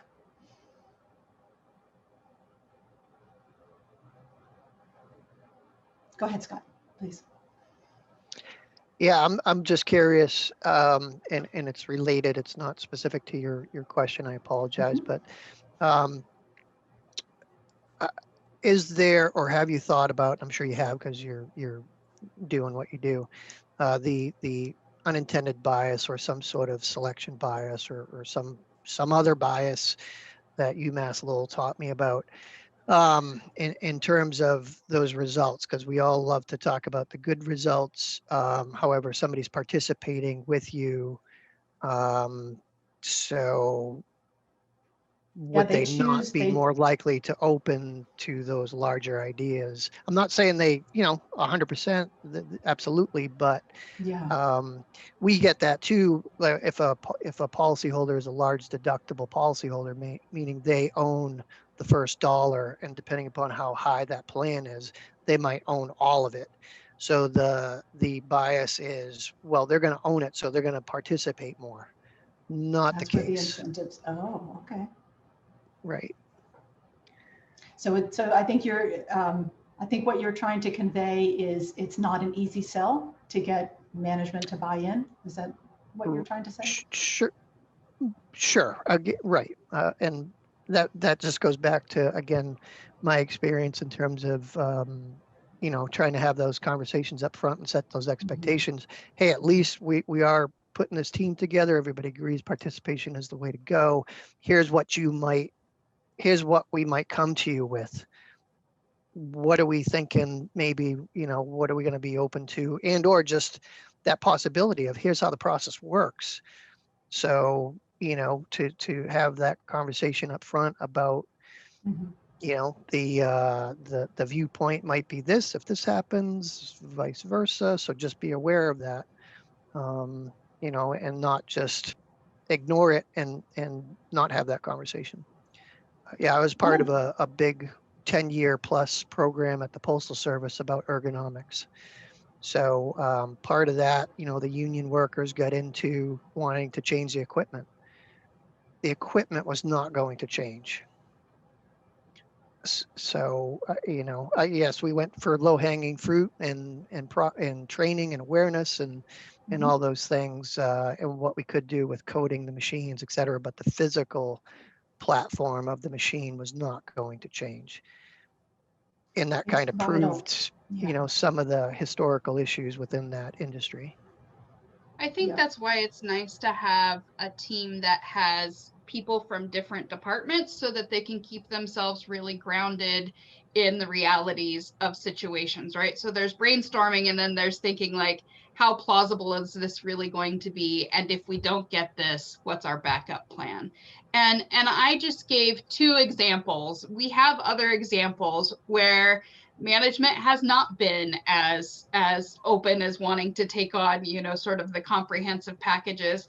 And then I would also say, and then I will hush because I know we have to wrap up here very soon, is that I think there's a difference between management agreeing to implement the comprehensive plan like they did in the healthcare example that I gave you, and where the rubber meets the road, right? So they can agree in concept that we want to fight with you, and it has improved their relationship.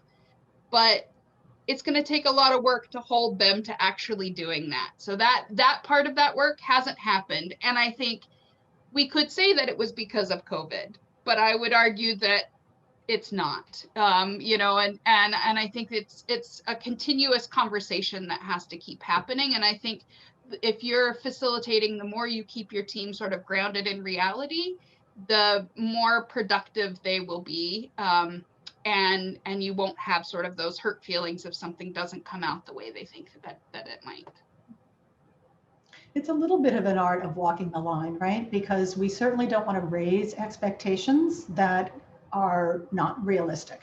And we negotiate even when we start working with an organization that this is the process, but we're not promising that you're going to give them everything under the sun. And then when we meet with the design team, this is the process. We're not promising that they're going to give you everything under the sun.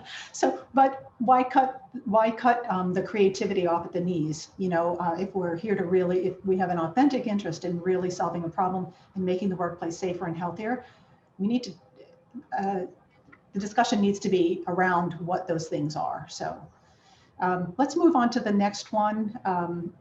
The next slide, Serena. So one of the things that Janelle, I think you mentioned, was having the team be interested. And so we have found that when we recruit and try and form these teams, there's some criteria or some qualities of people that we want to engage with when we're bringing people along the front lines. That you know, we try to get people as close to the work as possible so that they know the work process, they know the issues. Also, it's important that there's some skills in being able to play well with others. You know, that they have the capacity to learn how to, if they don't go to meetings as part of their natural form of business, that they have good, you know, relational skills is what I'll call them, interpersonal skills.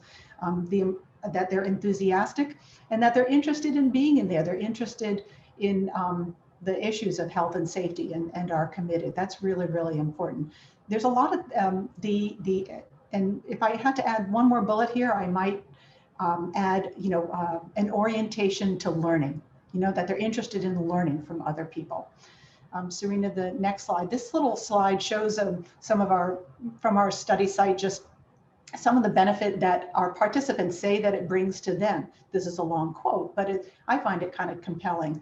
They say, because the design team's so diverse, there's things we never knew about. I see the dietary aids. This is the healthcare site. I had no idea how unseen they felt, how stressful things were for them. I started saying hi to all of them now. So the team saying, this is my job. These are the stressors of my job. They're talking about their ability to talk about the stressors of the job in the team context. It's changed the way people interact with each other. It's pretty interesting. So this person on our team, excuse me, this kind of transformational experience that this person's talking about here, we see this a lot when we talk with our design team participants. So even the ability to engage in some sort of team process to try and make the workplace better can be very empowering.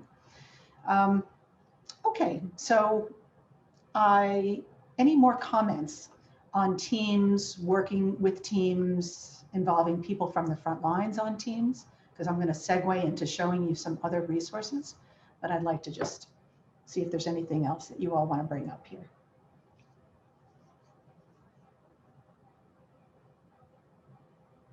Okay. All right.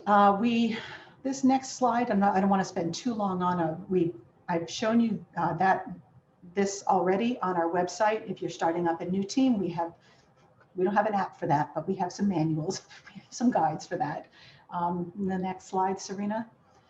This is this design process, this intervention, design, and analysis process, that 7-step process for problem solving.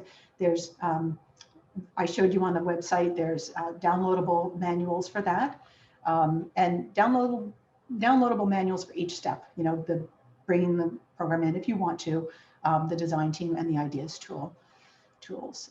The other set of resources from our center that are not related to this program or teams related necessarily is that we do have some professional education programs, and these are freely available on our website. We have a new one that's getting ready to launch in this spring, an introduction to total worker health for occupational safety and health professionals. And then we have a couple of existing, these are on-demand, online. They're not for credit, but they're self-paced learning kinds of programs. And so we have another one on the topic of job stress, and then another one on ergonomics in healthcare, and So this is all about basic principles of ergonomics, ergonomic risk factors for healthcare workers in the workplace, and has special attention to safe patient handling programs. So I think although this was designed for clinical caregivers, it's also relevant for a range of people working in a healthcare setting. So, and they all work the same. You know, you log into the system, and then you do the modules on a self-paced way, and then there's a certificate of completion at the end. Any questions about this? Okay. So then the next one. So we also have some ongoing training that is available for professionals. We have a more beefed up version of what we just did here today available that Serena leads. It's a 12-hour course, and it's structured as 4 meetings on a, we'll have a cohort that maybe will meet Tuesday mornings for 4 Tuesdays, and you're there 2 or 3 hours at a time, and it's a lot more hands-on practice. Serena, do you want to say in what ways it's different from what we just did? Sure. So the first week is going to look a little bit similar to what we did right now. It's me modeling our design process. The second week, we really dive in deep into building your skills. So you're going to be getting a chance to practice those facilitation skills we identified today. There will be conversations about language and how we use language as a facilitator. Then you will get a lot of time to practice and demonstrate and role play those skills with the other people in the cohort. And then weeks 3 and 4, you actually get a chance to facilitate one of the ideas steps that we demonstrated for you today, and get feedback and work through problems that you have with that. So a lot more hands-on. It's really more skill building. And we do it virtually. So in the group size, it's about like this. Okay, so we'd like to hear from you in terms of what's one skill that we talked about today, or that you saw on a list that you think personally you'd like to work on. So maybe we'll do a round robin for that. And so on my screen, I'm going to go to Janelle first. I think the opt-in, opt-out, I think that's a great idea. That'll be one that I'm going to add to my repertoire. How about you, Holly? Are you able to talk? I'm not sure what I want a response. I can talk, but I don't know if I can narrow it down to just one thing. Okay, so you can think about that some more if it's just one thing. Mira, is there one skill that you'd like to take and work on after today? Yeah, well, I think one that I'm definitely going to use is that the opt-in and out and the round robin, like somebody else mentioned. I think those are going to be very useful for what I do. Great, thank you. Adam, you haven't registered, but you've been contributing. Would you like to, is there any one particular one that strikes your fancy? Well, it was something that you mentioned early on about not calling on people. In my classes that I teach, both academically and professionally, I call on people, but I do tend to give them a lot of time to evaluate their thought process, because I think y'all can tell by my speech patterns, I'm a bit of a thinker, not always having something to come up with right away. So I'm pretty sensitive to that, but I think that's something I need to improve upon. Yeah, and it may be in a teaching environment, it's a little bit different. Great. How about you, Emily? I want to utilize the parking lot idea and, write things down that people are bringing up that are legitimate concerns, but are derailing the conversation. Because in the past, I've just, agreed with them, this is a problem, like, let's move on, but not written it down, not coming back to it, that sort of a thing. So I think that's important. Right. Thank you. And Scott.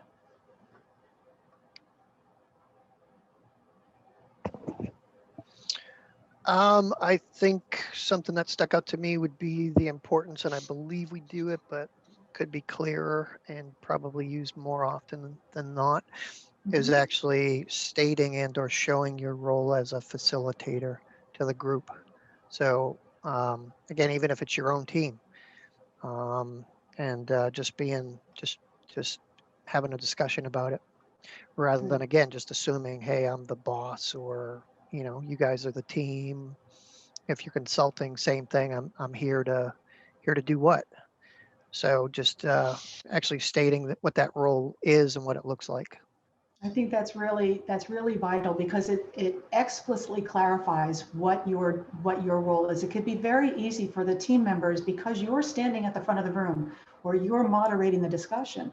They may think that what we're talking about, all the things we're discussing, is your responsibility, and they may not see their own responsibility. So that can be very, very helpful. Okay, so we have. We had planned to show you a tool to help you plan your practice. I'm a little worried that we don't. We had that remaining, and we had a link that we wanted to share with you to ask for you to help us know how to improve this session. We have an evaluation form. It should just take about 5 minutes to do, and we were hoping to give you all that time in this session to do. We're running a little over, of course. So what we're going to do is send you a link to that. We should send you 2 links. One is to the folder to make sure that you all have access to the materials. And Serena just channeled my very thoughts. So she said, so the chat is, here's the link to the Google Drive. And then we also want to give you another link to the evaluation survey. And Serena, I'm not sure if you have that. I have it in a sheet. I don't have that. Okay. I'm going to get that. While Suzanne's looking for that, in the Google Drive, you will find also a document that says how to find us. So it has links to our website, which we showed you today, links to our social media if you choose to want to follow us. It also has all of the work that we did together today, including the 2 forms that Suzanne was just mentioning that we didn't have time to cover, which is the stakeholder golly jeepers, sorry, the stakeholder recruitment form, and then the facilitation skills practice form. If you have any questions about any of those, you can certainly reach out to us. I'm going to put my email in the chat, and I'm happy to respond to questions if folks have them. Oops, I forgot to put the link. I always hit enter thinking I'm going to do a hard return, and I send the chat accidentally. So I have a question. I know that you said that this was being recorded and it will be available. Do you know where it will be available? So as part of the pre-conference sessions, we have everything's going to be on the website once everything concludes, is my understanding. David, is that correct? Right now that's the plan. If there's any change to that, we'll certainly get notification out to everybody. Okay, so you mean it will be in the Applied Ergo conference website? Is that where all the material is going to be at? That's correct. We are currently setting up everything sort of finalized for next week. So we're trying our best to turn these around and get them up as quickly as we can. Our alternative plan is going to be basically have them on an exclusive playlist on our YouTube channel. So one way or the other, we'll send notification out about which way it goes. To expedite it, we may end up having it on YouTube, but our aim is to have it along with all the other sessions from the conference. Okay, great, thank you. Sure. All right, I see we're at 12. I want to say what a pleasure it's been meeting all of you, talking with all of you today.